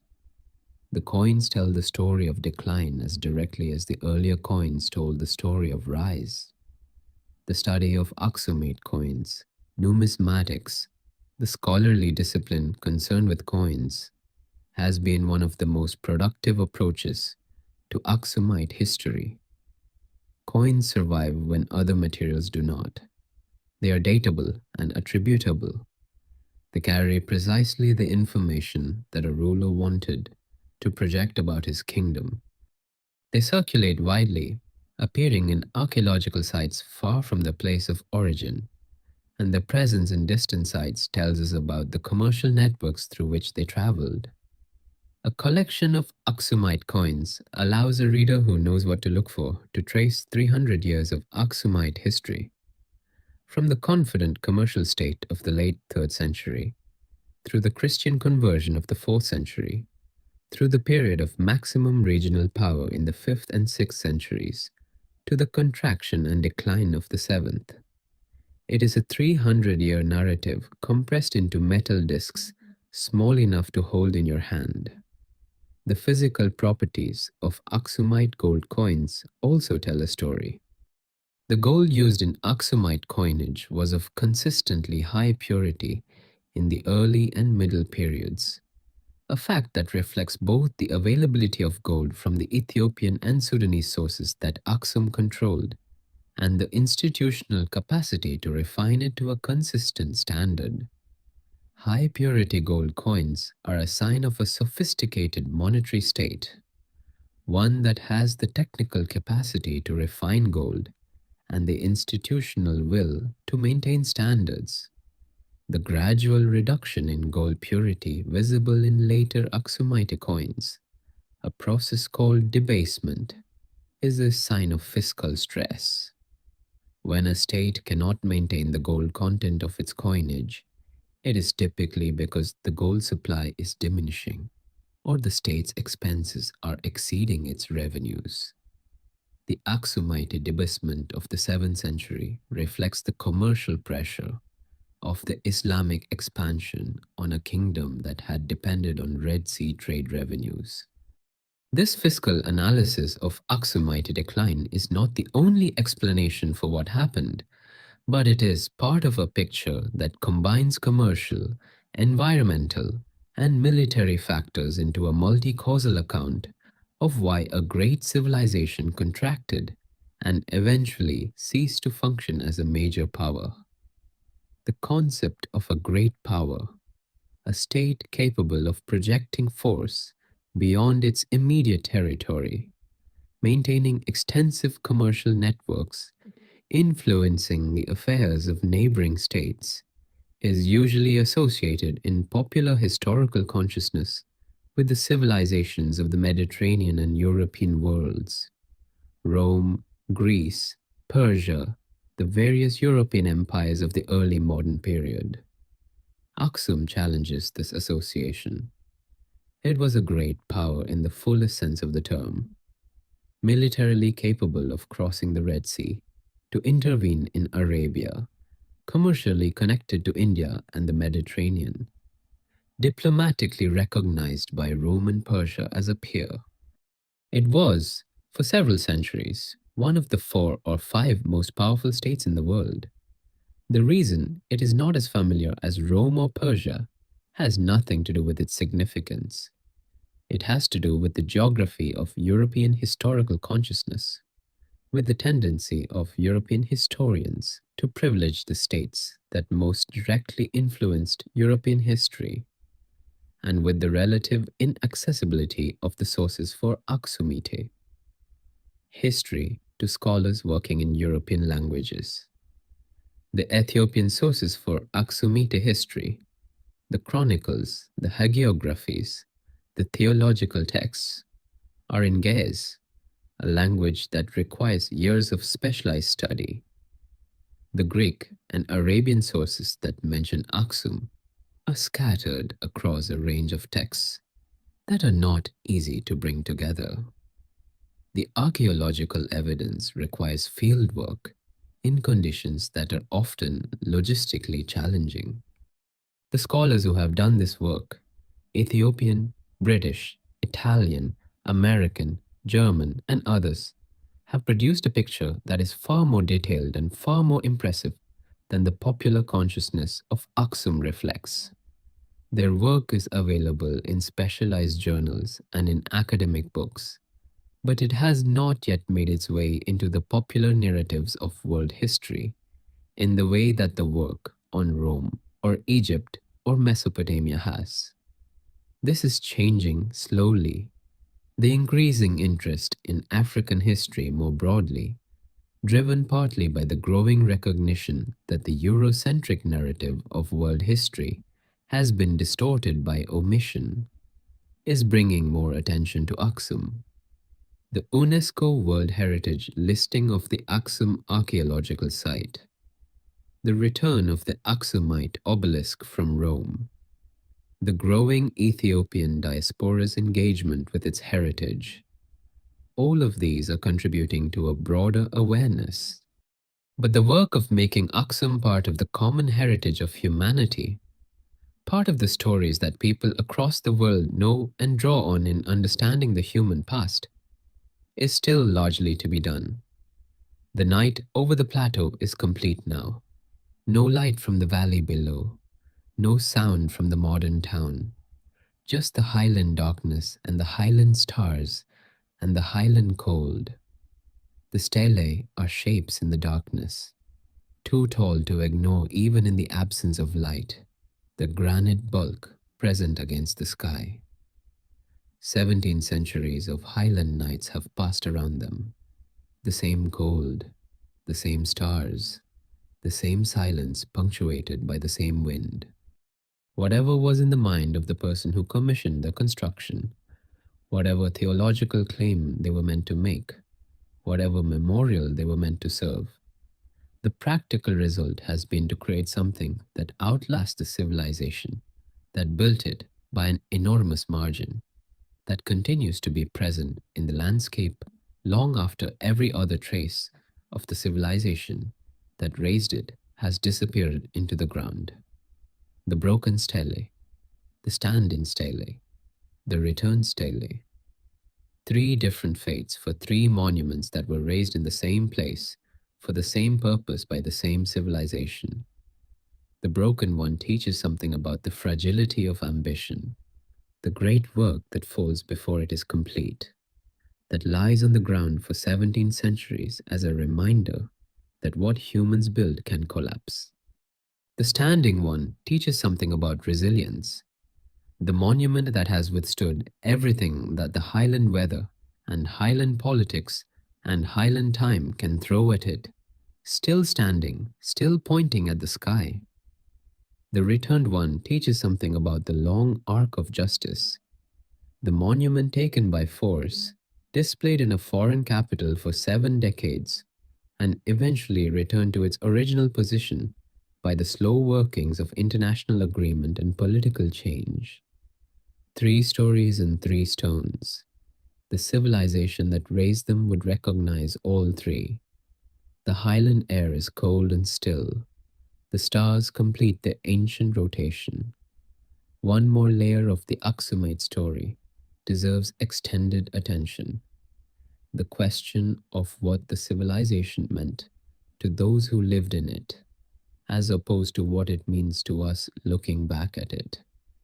This is always the hardest historical question to answer. The inner life of a civilization, the subjective experience of being a person within it, the assumptions so deeply held that they were never stated, the fears and hopes and pleasures that structured daily existence, is precisely what the surviving record is worst at preserving. What survives tends to be official, the royal inscriptions, the coins, the monumental architecture, the church documents. The private and the personal largely disappears. What we can say with some confidence is that Aksumite society was hierarchical, as most ancient societies were, but that the specific form of the hierarchy reflected the commercial and cosmopolitan character of the civilization. At the top was the king, the negus negast, the king of kings, a title that expressed the suzerainty of the Aksumite ruler over the lesser kings of the various peoples that fell within the Aksumite orbit.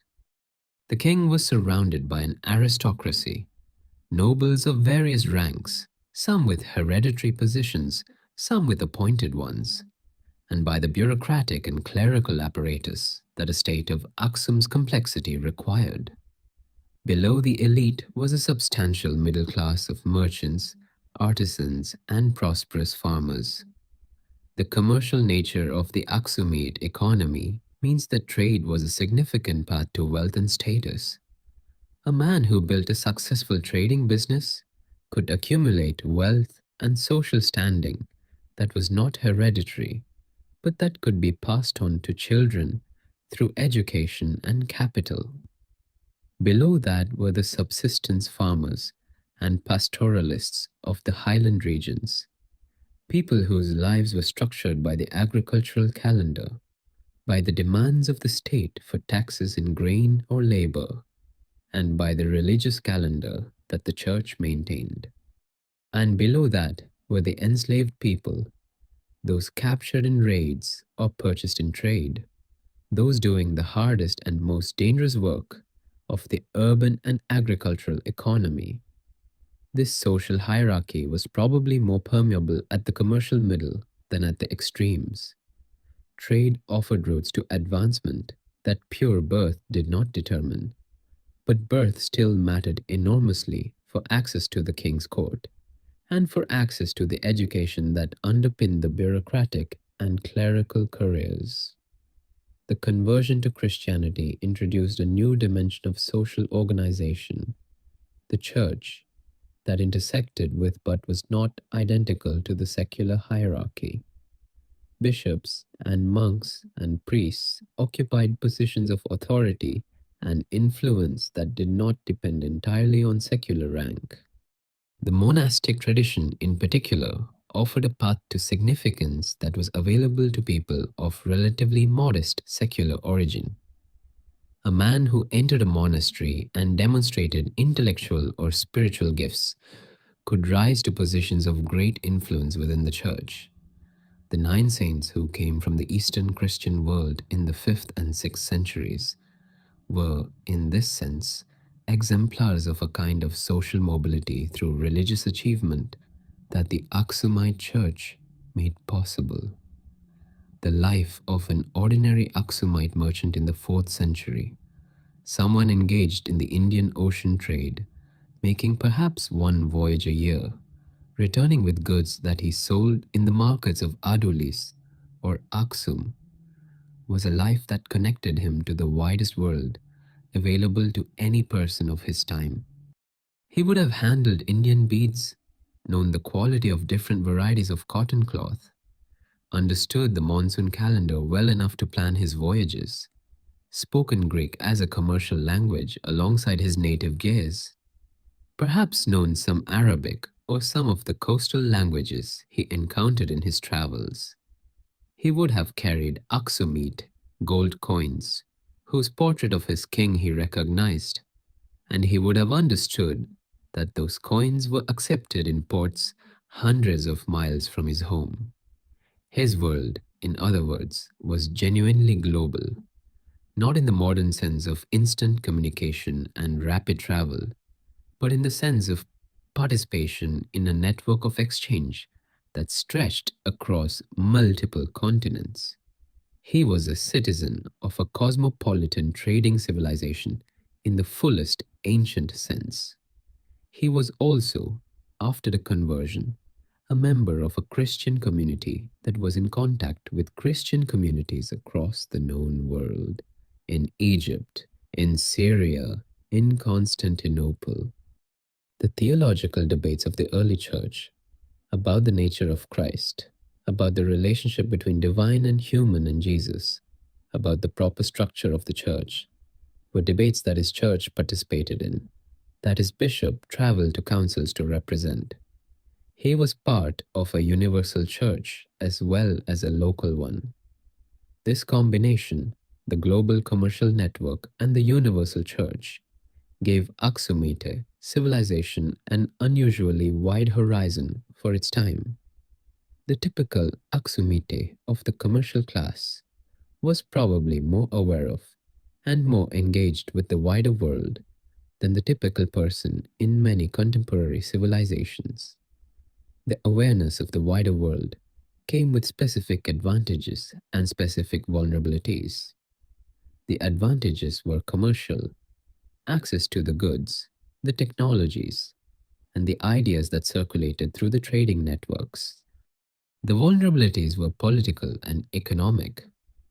When the trading networks changed, when the commercial basis of the civilization was disrupted, the state that had been enriched by commerce suffered in proportion to its commercial dependence. The Islamic expansion of the 7th century disrupted the networks that had sustained Aksum. This disruption was not a military conquest of Aksumite territory. Aksum was not conquered by Muslim armies. It was a commercial displacement, a gradual shift in the roads and the operators of Red Sea trade that left Aksum progressively more isolated from the commercial world that had been its context and its source of wealth. This kind of commercial displacement is harder to resist than military conquest. A military attack can be met with a military response. A commercial shift cannot be reversed by force. It requires adaptation, new strategies, new partnerships. Aksum does not appear to have found the adaptations that would have allowed it to maintain its commercial position in the new Islamic dominated commercial order. Perhaps the adaptation was structurally impossible. The new commercial networks were organized around Islamic trading communities that had their own internal solidarity mechanisms and their own reasons to prefer trading with each other. Perhaps the environmental deterioration had already weakened the economic base enough that adaptation was not possible. Perhaps the political disruptions of the period consumed the energy and attention that commercial adaptation would have required. The honest answer is that we do not know. The sources are insufficient to allow confident reconstruction of the decision making within the Aksumite state as it faced this challenge. We can see the outcome, the decline, the contraction, the eventual political collapse, but we cannot see the internal process that produced it. What we can say is that the civilization faced a structural challenge that proved beyond its capacity to overcome, and that the decline that followed was not the result of military defeat or natural catastrophe, but of the slower and in some ways crueler process of commercial irrelevance. There is a lesson in this that the modern world would recognize. The civilizations that are most deeply integrated into global commercial networks gain enormously from that integration and are most vulnerable when the networks change. Aksum's rise was built on its position in the ancient world's trading system. Its decline came when that system was restructured around new actors and new routes. The highland night is deep. The temperature has fallen to the level where breath is visible in the beam of a flashlight. The tourist buses are long gone. The town is quiet.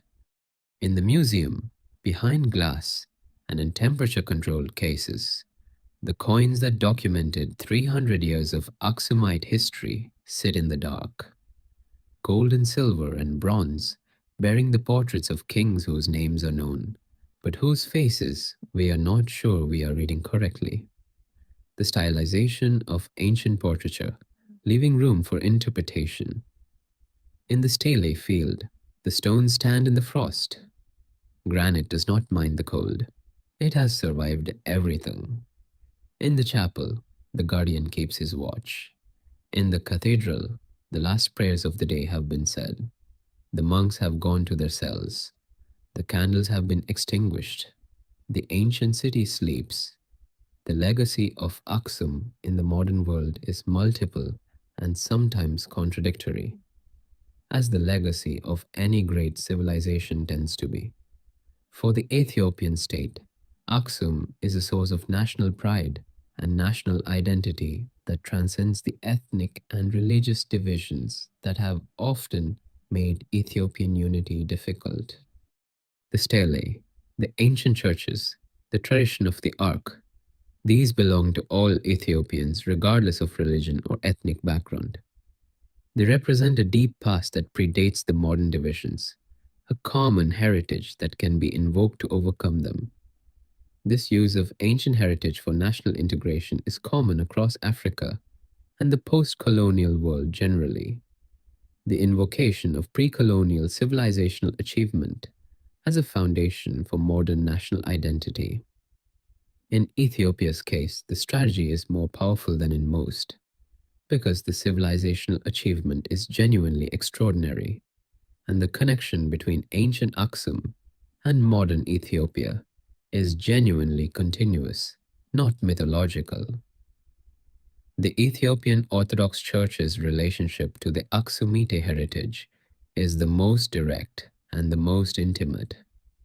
The Church does not relate to Aksum as archaeologists and historians do, with the careful distance of scholarship.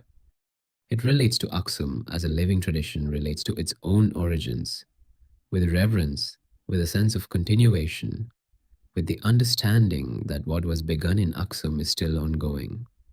This relationship gives the Church a kind of historical depth that few religious institutions can match.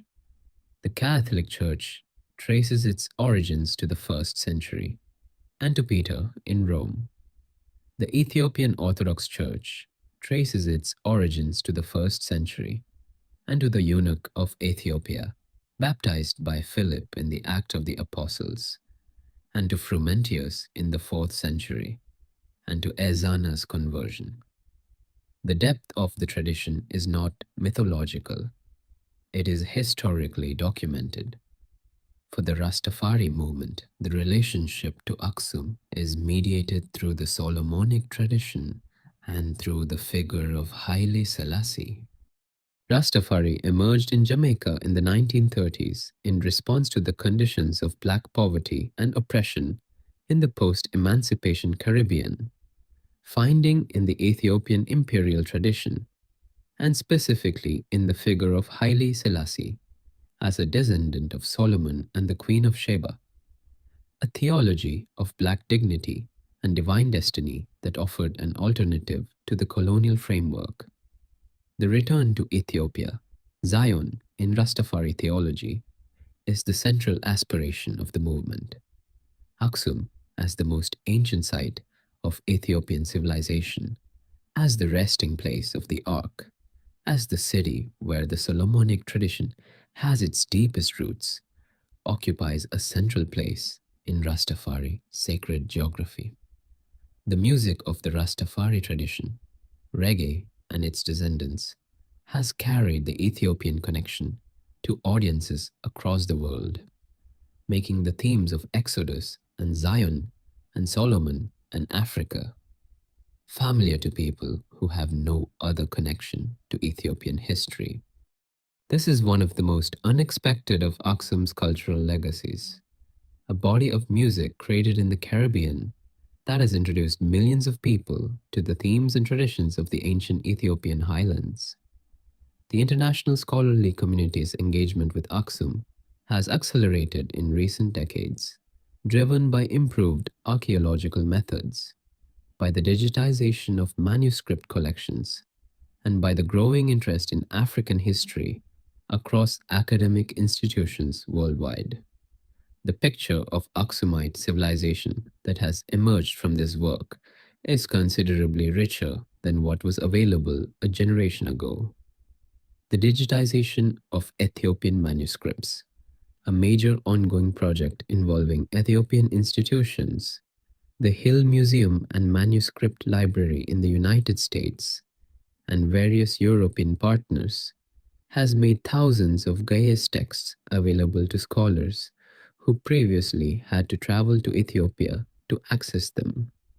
This has dramatically accelerated the scholarly understanding of Ethiopian literary and intellectual history, much of which has its roots in the Aksumite period. The satellite imaging of archaeological sites in the Tigray region has revealed the extent of ancient settlement patterns that were not visible from ground level. The full scale of the ancient city, the extent of the agricultural terracing, the road networks that connected Aksum to its hinterland. This technology allows archaeology to work at the landscape scale in ways that traditional ground-based excavation cannot. The underwater archaeology of the ancient port of Adulis, complicated by the physical and political conditions of the Eritrean coast, remains largely to be done. When it becomes possible, when the political situation allows sustained scientific work, the underwater deposits of the ancient port are likely to yield significant information about the commercial life of the Aksumite trading state. The future of Aksumite heritage studies is constrained as it always has been, by the practical difficulties of working in one of the world's more challenging research environments. The combination of political instability, logistical complexity, and limited research funding that has always characterized the field is likely to continue. But the trajectory, more scholars, more methods, more collaboration, more accessible sources, is positive. The understanding of Aksum that will be available to scholars in 50 years will be considerably richer than what is available today. The city that was built and lost and partially recovered will continue to yield its secrets to the patient inquiries of those who have dedicated themselves to understanding it. What will not change is the stones. The stelae will stand as they have stood. The churches will continue their liturgy. The guardian will guard what he guards. The manuscripts will preserve what they have always preserved. The highland night will be cold and clear. The stars will be the same stars, and the ancient city will sleep under them, as it has always slept, not dead, not lost, but resting. The specific experience of visiting Aksum today, what a traveler encounters when they make the journey to the ancient city, is worth describing because it illuminates the relationship between the historical significance and the present reality. The journey to Aksum is not easy.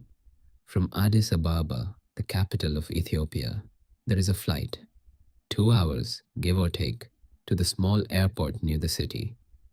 The alternative is a road journey of many days through spectacular but demanding terrain. Most visitors fly. The airport is small. The arrivals hall is a single room. Outside, taxi drivers and guides compete for business. The road from the airport to the town passes through dry highland landscape, brown and rocky in the dry season, green and surprising after the rains. The stelae field is visible before you fully arrive in the town. The standing stelae, 31 meters of granite, is visible from a distance, rising above the low buildings of the modern town in a way that makes clear immediately that something extraordinary is here. The stone that was raised 17 centuries ago still dominates the skyline of the community that has grown up around it. Up close, the stelae exceed the photographs. The photographs, however good, do not convey the scale. Standing at the base of the standing stelae and looking up is an experience that does not translate into image. The stone is cold to the touch. It is precise in its carving. The false windows and doors and beams are still sharp-edged after 17 centuries of highland weather. It is vast in a way that makes the body understand something that the mind has processed as an abstraction. The returned stele, reassembled and re-erected after its return from Rome, stands nearby. It is visually similar to the standing stele, but slightly smaller. The seams where it was dismantled and reassembled are visible on close inspection, a record of the journey it made and the return it was given. The broken stele lies in its pieces on the ground. The largest piece is itself enormous, a section of carved granite that alone exceeds the height of most ancient monuments anywhere. You can stand on it and look out over the stele field and understand, at least partially, what the complete stele would have looked like against the highland sky. The museum in Aksum is small by the standards of major archaeological sites, but it contains significant objects, coins, inscribed tablets, carved stone objects, artifacts of daily life from the ancient city. The coin collection is particularly striking. The portrait of Ezana on a gold coin, the cross visible on the reverse, the Greek inscription, Vasileus, king, connecting this Ethiopian king to the commercial language of the ancient world. The Cathedral of St. Mary of Zion, is reached through a walled compound. The current building is a 20th century structure, grand in the Ethiopian church style, with the round or rectangular form that characterizes Ethiopian Orthodox churches. The older church, built in the 16th century on the ruins of the earlier structures, stands beside it, now used only for special ceremonies. Adjacent to the older church is the chapel of the tablet, the small building where the guardian lives with what he guards. The building is simple. It is surrounded by a fence. No signs explain what is inside, because the Ethiopian tradition does not offer explanations of this kind. What is inside is guarded because it is too sacred to be examined. That is the entire account. From the chapel compound, you can see the older church, the modern cathedral, the mountains beyond the town, the landscape that the ancient Aksumites farmed and built upon. The view has changed, and not changed. The mountains are the same, the light is the same, the horizon is the same. The buildings and the people and the roads are different. The ancient tombs, the tomb of Caleb and the tomb of Gebre Meskel, are accessible through a site a short walk from the stelae field. Descending into the underground chambers is a different experience from looking at the stelae. It is an experience of entering the ancient world rather than looking at it from outside. The stone is very old. The air is cool and dry. The corbelled ceilings and the stone doors speak of engineering confidence and of wealth. This is the burial place of people who could command enormous resources. The underground chambers are empty now. Whatever grave goods were placed with the royal burials, and the wealth of Aksum suggests they would have been extraordinary, are gone. Looted in antiquity or in the years of Aksum's decline, or perhaps by the forces of Yodit in the 10th century.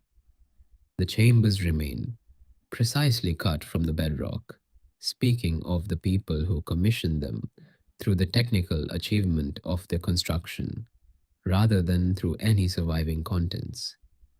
The ancient inscription of Ezana, a large carved stone tablet that records a military campaign in multiple languages, including Greek, Ge'ez, and South Arabian, stands in a fenced enclosure near the museum.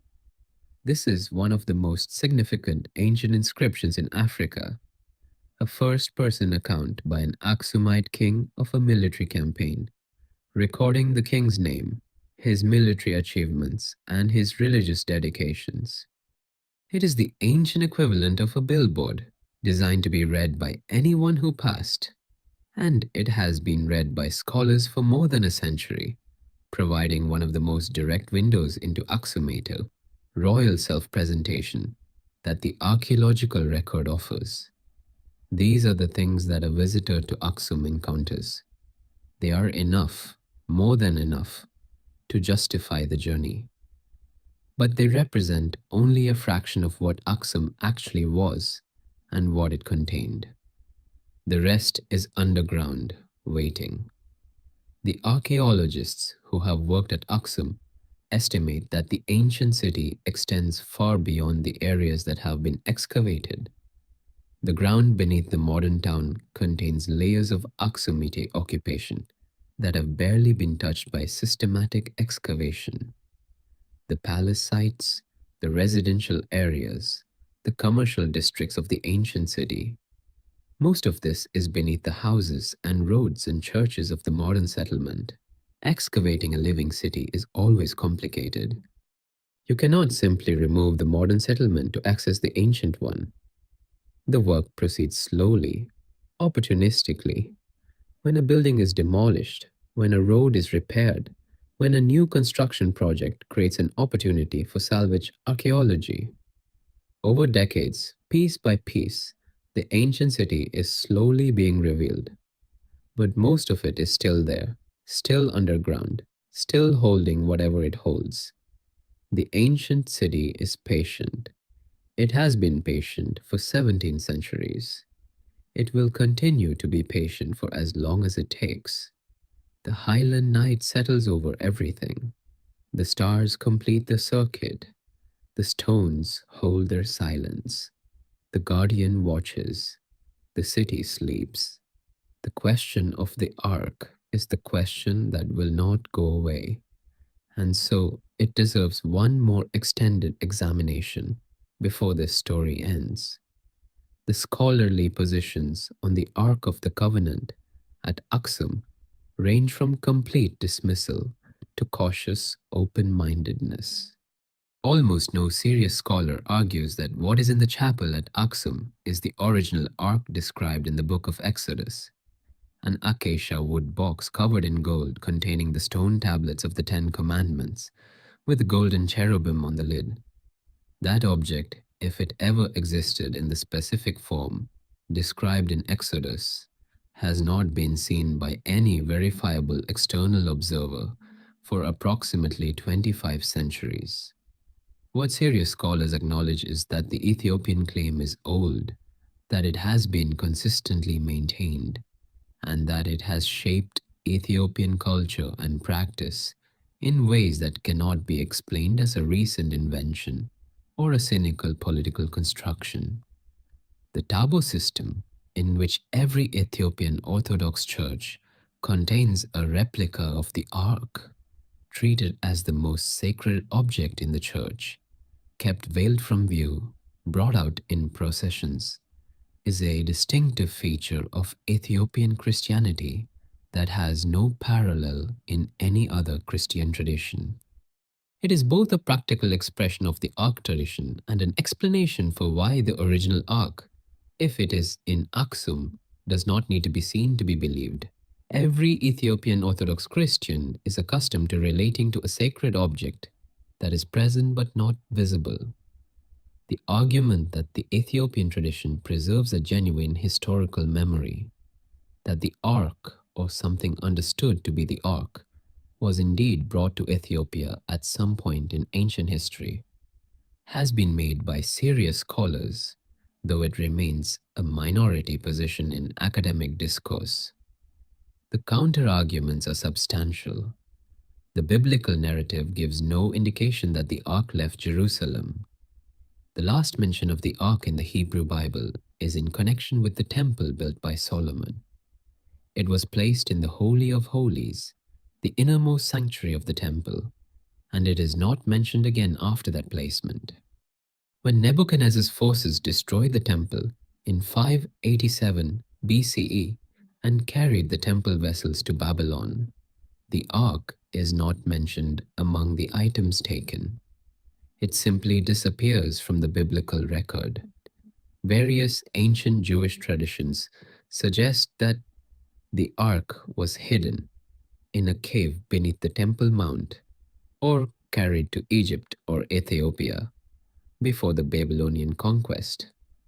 The Ethiopian tradition is consistent with these alternative accounts of the Ark's fate, even if it is not corroborated by them. What seems most likely, from a scholarly perspective, is that something is in the chapel at Aksum. Whether it is a genuine ancient object believed by its guardians to be the Ark, or a medieval replica, or an ancient Ethiopian cult object that became identified with the Ark over time. The combination of the guardian tradition, the absolute access prohibition, and the antiquity of the Ethiopian claim suggest a genuine sacred object of some kind, rather than an empty tradition maintained for purely political purposes.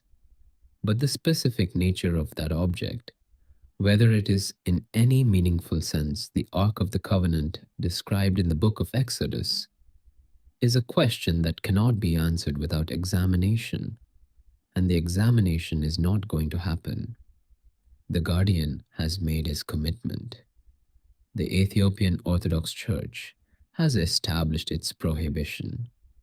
The secular authorities of Ethiopia, whatever their private opinions, are not going to violate the traditions of one of the country's most important religious institutions for the sake of satisfying archaeological curiosity.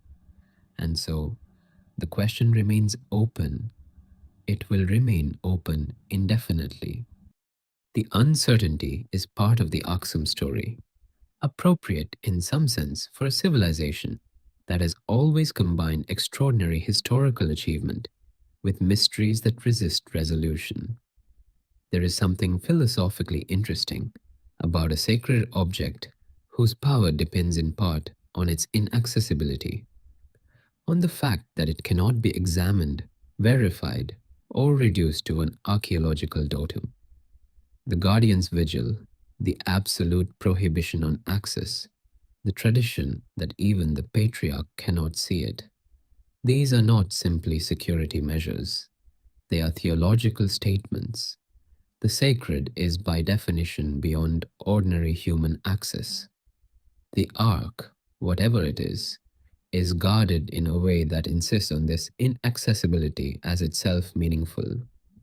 The Ethiopian tradition has always understood the sacred in terms of presence and covering rather than in terms of display and examination. The tabot in every Ethiopian church is veiled. The Holy of Holies in the temple was inaccessible to ordinary people and entered by the high priest only once a year, only after elaborate purification. The ark in the wilderness was covered when the Israelites were on the move, not to hide it, but to protect those who carried it from the dangerous proximity of the divine. This theology of the sacred as necessarily veiled and necessarily inaccessible is not obscurantism. It is a serious theological position about the nature of the relationship between the human and the divine. A position that insists that some things are not subject to ordinary human scrutiny, that some forms of knowing require a different approach than the empirical examination that works for ordinary objects. The guardian embodies this theology in his life. He knows, or he believes he knows, what he guards, but he is not going to tell you. And the tradition he serves holds that this refusal to tell is itself the proper response to what he guards. The scholar who wants to examine the object and the guardian who refuses to allow the examination are not simply in disagreement about access to an archaeological artifact. They are representatives of two different epistemologies, two different accounts of how humans can and should approach the knowledge of sacred things. The disagreement is deep and is not going to be resolved by negotiation or by argument. And so, the story of Aksum ends, as it always ends, with a mystery. The great trading civilization of the ancient world's first millennium. The stelae that still stand after 17 centuries. The church that has continued in unbroken succession since the 4th century. The manuscripts that have preserved a language and a tradition through every upheaval. The returned obelisk that stands in its original position again. The underground city that waits for its excavators. The guardian who keeps his watch. And the question that cannot be answered. What is in the chapel? The guardian knows. The highland night is very quiet. The stars are very bright. The ancient city sleeps under the ancient sky. And you are here in your own place, in your own night, far from the Ethiopian highlands, but connected through this story to a civilization that traded with your civilization's ancestors, that converted to your civilization's religion, or to a religion that shares its deepest roots with yours, that built monuments that still stand, that preserved traditions that still live, that left a mystery that still resists resolution. The connection is real even if the distance is vast. The night is the same night. The stars, different stars perhaps, from different latitudes, are the same ancient light. The Ethiopian highlands at first light. The transition from night to dawn in the highlands is rapid. The darkness gives way to a pale grey, then to a growing warmth, then to the full light of the highland morning, all within the space of an hour. The temperature rises quickly once the sun clears the eastern horizon. The air that was cold and still at night becomes active and bright. In the stelae field, the stones catch the first light before the surrounding ground does. The granite faces that were in shadow all night now glow faintly in the early light. The same pale gold that the stone has been since it was quarried 17 centuries ago, unchanged by the time that has changed everything around it. The monks in the cathedral have been awake since before dawn. The Ethiopian Orthodox tradition of matins, the pre-dawn prayer service, begins in the small hours of the morning and continues until dawn. The singing that has filled the cathedral through the dark hours gives way, as the light grows, to the morning prayer service that follows. The sound of the liturgy in Ge'ez, the ancient Aksumite language still in use after 17 centuries, is a sound unlike anything in the Western Christian tradition. The instruments that accompany it, the sistrum, the prayer staff, the kettle drum, are instruments with African roots that give the music a quality that is simultaneously ancient and distinctive. The hand crosses that the priests carry, the prayer sticks on which the older monks lean during the long services, the elaborate vestments in the Ethiopian style. All of these are the products of a tradition that developed in isolation from the Western Church and that has its own integrity and its own beauty. The annual festival of Timkat, the Ethiopian Orthodox celebration of Epiphany, commemorating the baptism of Jesus, brings the tabut out of every church in Ethiopia in a procession. In Aksum, the Timkat procession is one of the most significant religious events in the Ethiopian Orthodox calendar. Thousands of pilgrims come to Aksum for Timkat. The guardian brings out what he guards, or rather, brings out the covered and veiled representation of what he guards for the procession. This moment, when the ark, or its representation, is carried through the streets of Aksum in procession, surrounded by singing priests and chanting monks and thousands of pilgrims, is the moment when the ancient tradition is most visibly alive. The same procession, or a procession that understands itself as the continuation of the same procession, has been performed in Aksum for centuries.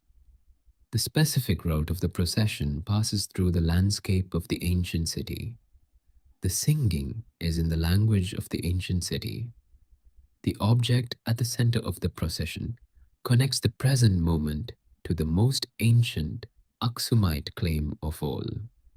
For the pilgrims who attend Timkat at Aksum, this is not a historical reenactment. It is living faith, the expression of a relationship with the divine that they understand themselves to have inherited directly from the Aksumite Christians who first organized the procession. The Aksumite past is not past for them. It is the foundation of their present. This is the most important thing to understand about the Aksumite legacy, and the thing that is hardest to communicate to an audience that relates to Aksum, primarily through historical and archaeological frameworks. For the Ethiopian Orthodox faithful, Aksum is not primarily a historical site. It is primarily a sacred site, the place where the most holy object in the religion rests, the place where the church began, the place from which their faith spread across the highlands and eventually across the diaspora. The history is real and important, but it is subsidiary to the lived religious experience of a community of tens of millions of people who maintain a living relationship with the ancient city. The archaeologist who comes to Aksum to excavate comes seeking the past.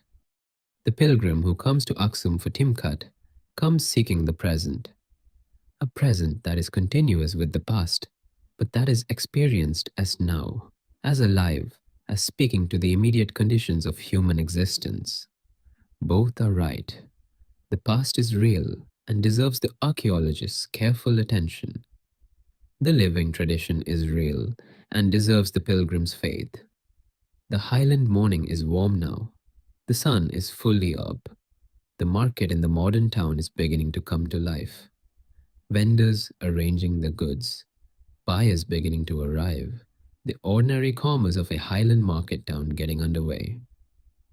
The same market site has been used for commerce for longer than anyone can accurately say. The location at the center of a trading civilization, the natural gathering place for the region's agricultural surplus and for the goods that came from further afield. These characteristics do not change with the political circumstances. Markets persist. The ancient Aksumite merchants who bought and sold in this location, who handled Indian spices and Roman glass and African gold and Egyptian cloth, are gone. But the practice of commerce in this place is not gone. It continues in different goods and different languages and different currencies. But it continues. The continuity of the site, the 17th century persistence of the stelae, the 14th century persistence of the church, the multi-century persistence of the market, the indefinite persistence of the guardian's vigil, is the most striking thing about Aksum when you allow yourself to think about it fully. Most ancient civilizations are truly past. Rome is ruins and museums and academic study. Ancient Egypt is monuments and hieroglyphics and the scholarly reconstruction of a world that ended 2000 years ago. Ancient Mesopotamia is archaeology and cuneiform tablets, and a tradition so thoroughly broken that the people who live in Iraq today have no conscious connection to the civilizations whose remains they farm over. Ancient Aksum is different. The language is still spoken in church. The church is still operating on its original site. The theological tradition is unbroken. The manuscript tradition is continuous. The ark claim, whatever its ultimate truth, is maintained in a living institution by a living guardian. Aksum is not over. It is continuing. This is the most extraordinary thing about it, and the thing that makes it different from any other ancient civilization in Africa, and from most ancient civilizations anywhere in the world. The morning light on the stelae is full and warm now. The standing stone casts its shadow across the stelae field, a long, precise shadow that moves slowly as the day progresses. A stone sundial that has been marking the hours for 17 centuries. The guardian has completed his night's vigil. Another day begins in the chapel. He will be there when the day ends and another night comes. He will be there until he chooses his successor and dies. The ancient city is awake. The church is open. The market is busy. The sky above the plateau is the infinite blue of the Ethiopian highland morning, a blue that is different from the blue of the coast, different from the blue of the lowlands, a blue that belongs to altitude and clarity and the specific quality of highland light. The stelae stand in it, as they have always stood. There is one more dimension of the Aksumite story that deserves attention before this account reaches its end. The question of what the civilization built in the realm of ideas, as opposed to the realm of stone and commerce. The intellectual tradition of ancient Aksum is the least visible part of its legacy, because the most visible evidence of ancient intellectual culture, the manuscripts, were produced over a long period, beginning in the ancient period and continuing through the medieval centuries, without always being precisely datable to specific eras. What is clear is that the Ge'ez literary tradition was already active in the Aksumite period. The translation of the Bible into Ge'ez, one of the earliest complete biblical translations anywhere in the world, was accomplished in the 5th and 6th centuries under the influence of the nine saints who brought Eastern Christian scholarship to the Ethiopian highlands. The translation is a significant intellectual achievement, requiring not only linguistic competence, but theological knowledge and editorial judgment about difficult textual problems. The JS Bible includes several books not found in the Hebrew Bible or in the Greek Septuagint, from which most other ancient biblical translations were made. The Book of Enoch, the Book of Jubilees, the Shepherd of Hermas, the first book of Clement. These are texts that the Ethiopian translators included in the biblical canon, while most other Christian traditions excluded them. The reasons for these inclusions are not entirely clear. Some of these texts were widely circulated in early Christianity and may have been considered scripture by many early Christian communities before the 4th and 5th century councils that settled the canonical question for most of the church. The Ethiopian church, in its relative isolation during the crucial centuries when other traditions were consolidating the canons, may have preserved an older and broader canonical tradition. The Book of Enoch is the most striking example. This text, an elaborate account of the fallen angels of Genesis, the nature of the heavenly world and the final judgment, was known in antiquity and quoted in the New Testament epistle of Jude. But it dropped out of the Western biblical canon and was lost to Western scholarship. When James Bruce, a Scottish explorer who traveled through Ethiopia in the 1770s, returned to Europe with 3 manuscripts of the Book of Enoch, it was the first time the complete text had been available in the West since late antiquity. The existence of the complete Enoch text in Ethiopia, while it was lost everywhere else, is evidence of the independent trajectory of the Ethiopian literary tradition, a tradition that preserved what other traditions discarded, that maintained what other traditions forgot. This pattern of preservation is not limited to scriptural texts. The Ethiopian monastery libraries contain texts of multiple kinds: theology, history, hagiography, medicine, astronomy, law, that represent the accumulated learning of more than 1,000 years of Ge'ez literary culture. Some of these texts have equivalents in Greek or Arabic or other languages. Others are preserved only in Ge'ez. The astronomical texts in the Ethiopian tradition reflect the practical knowledge of celestial observation that was needed for a liturgical calendar calculation. The medical texts reflect a tradition of practical medicine that combined Galenic theory, transmitted through Arabic translations, with local knowledge of Ethiopian materia medica. The legal texts reflect the development of Ethiopian customary and ecclesiastical law over many centuries. None of these bodies of knowledge is as well studied as the equivalent European or Arabic traditions, partly because of the language barrier, partly because of the logistical difficulties of accessing the manuscripts, and partly because the scholarly resources devoted to Ethiopian studies have always been smaller than those devoted to better known traditions.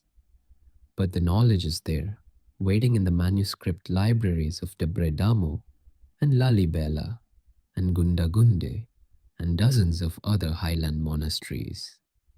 The monks who maintain these libraries are preserving not just religious texts, but the intellectual heritage of a civilization that was sophisticated enough to translate the entire Bible into its own language in the 5th century and has been producing literary culture ever since.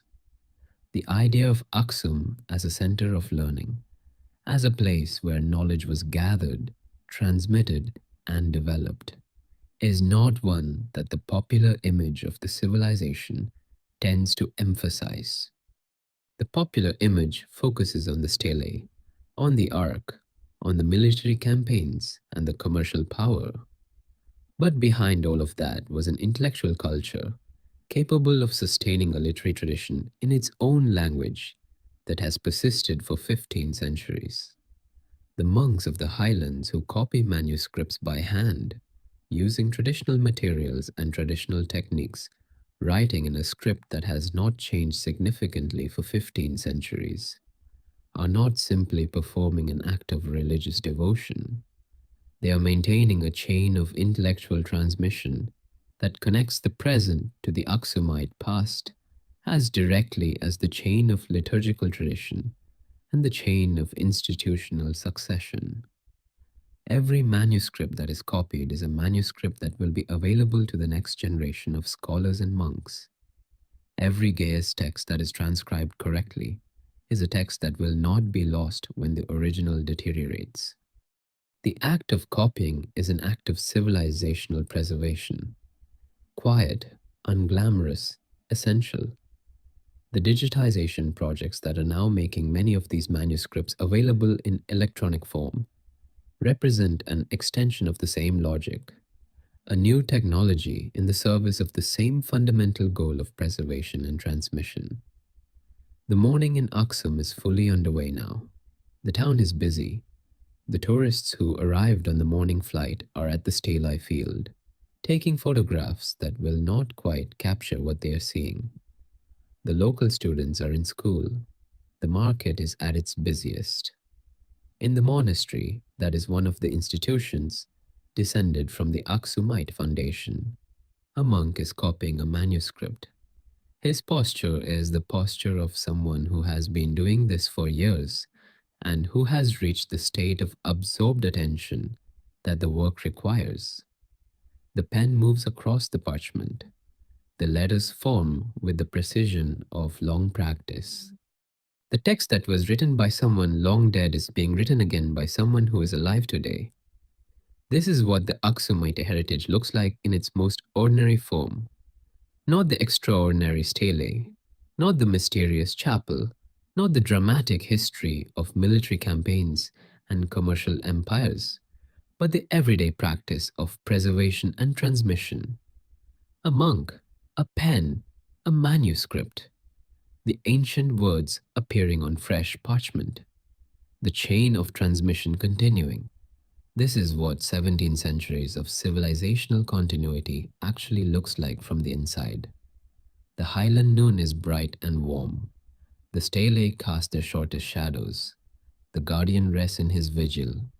The ancient city continues its ordinary day.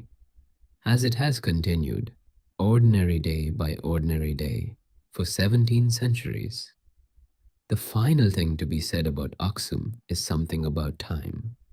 Specifically, about the different scales of time that the Aksumite story involves. Human historical time, the time of kingdoms and civilizations and individuals, is the scale at which this story has been told. By that measure, Aksum is ancient, a civilization of the first millennium of the Common Era, nearly 2,000 years in the past at its earliest recorded phases. But there are other scales. The granite of the stelae formed deep in the earth over millions of years, compressed and heated and slowly crystallized into the hard, dense rock that the ancient quarry workers shaped. The specific outcroppings from which the stelae were carved have been part of the Ethiopian landscape for timescales that dwarf the entire span of human civilization on Earth. The plateau on which Aksum sits has been eroding and reforming since long before any primate walked on it. The Tigray highlands are geologically old. The bedrock is ancient African shield rock, among the oldest exposed rock on the Earth's surface.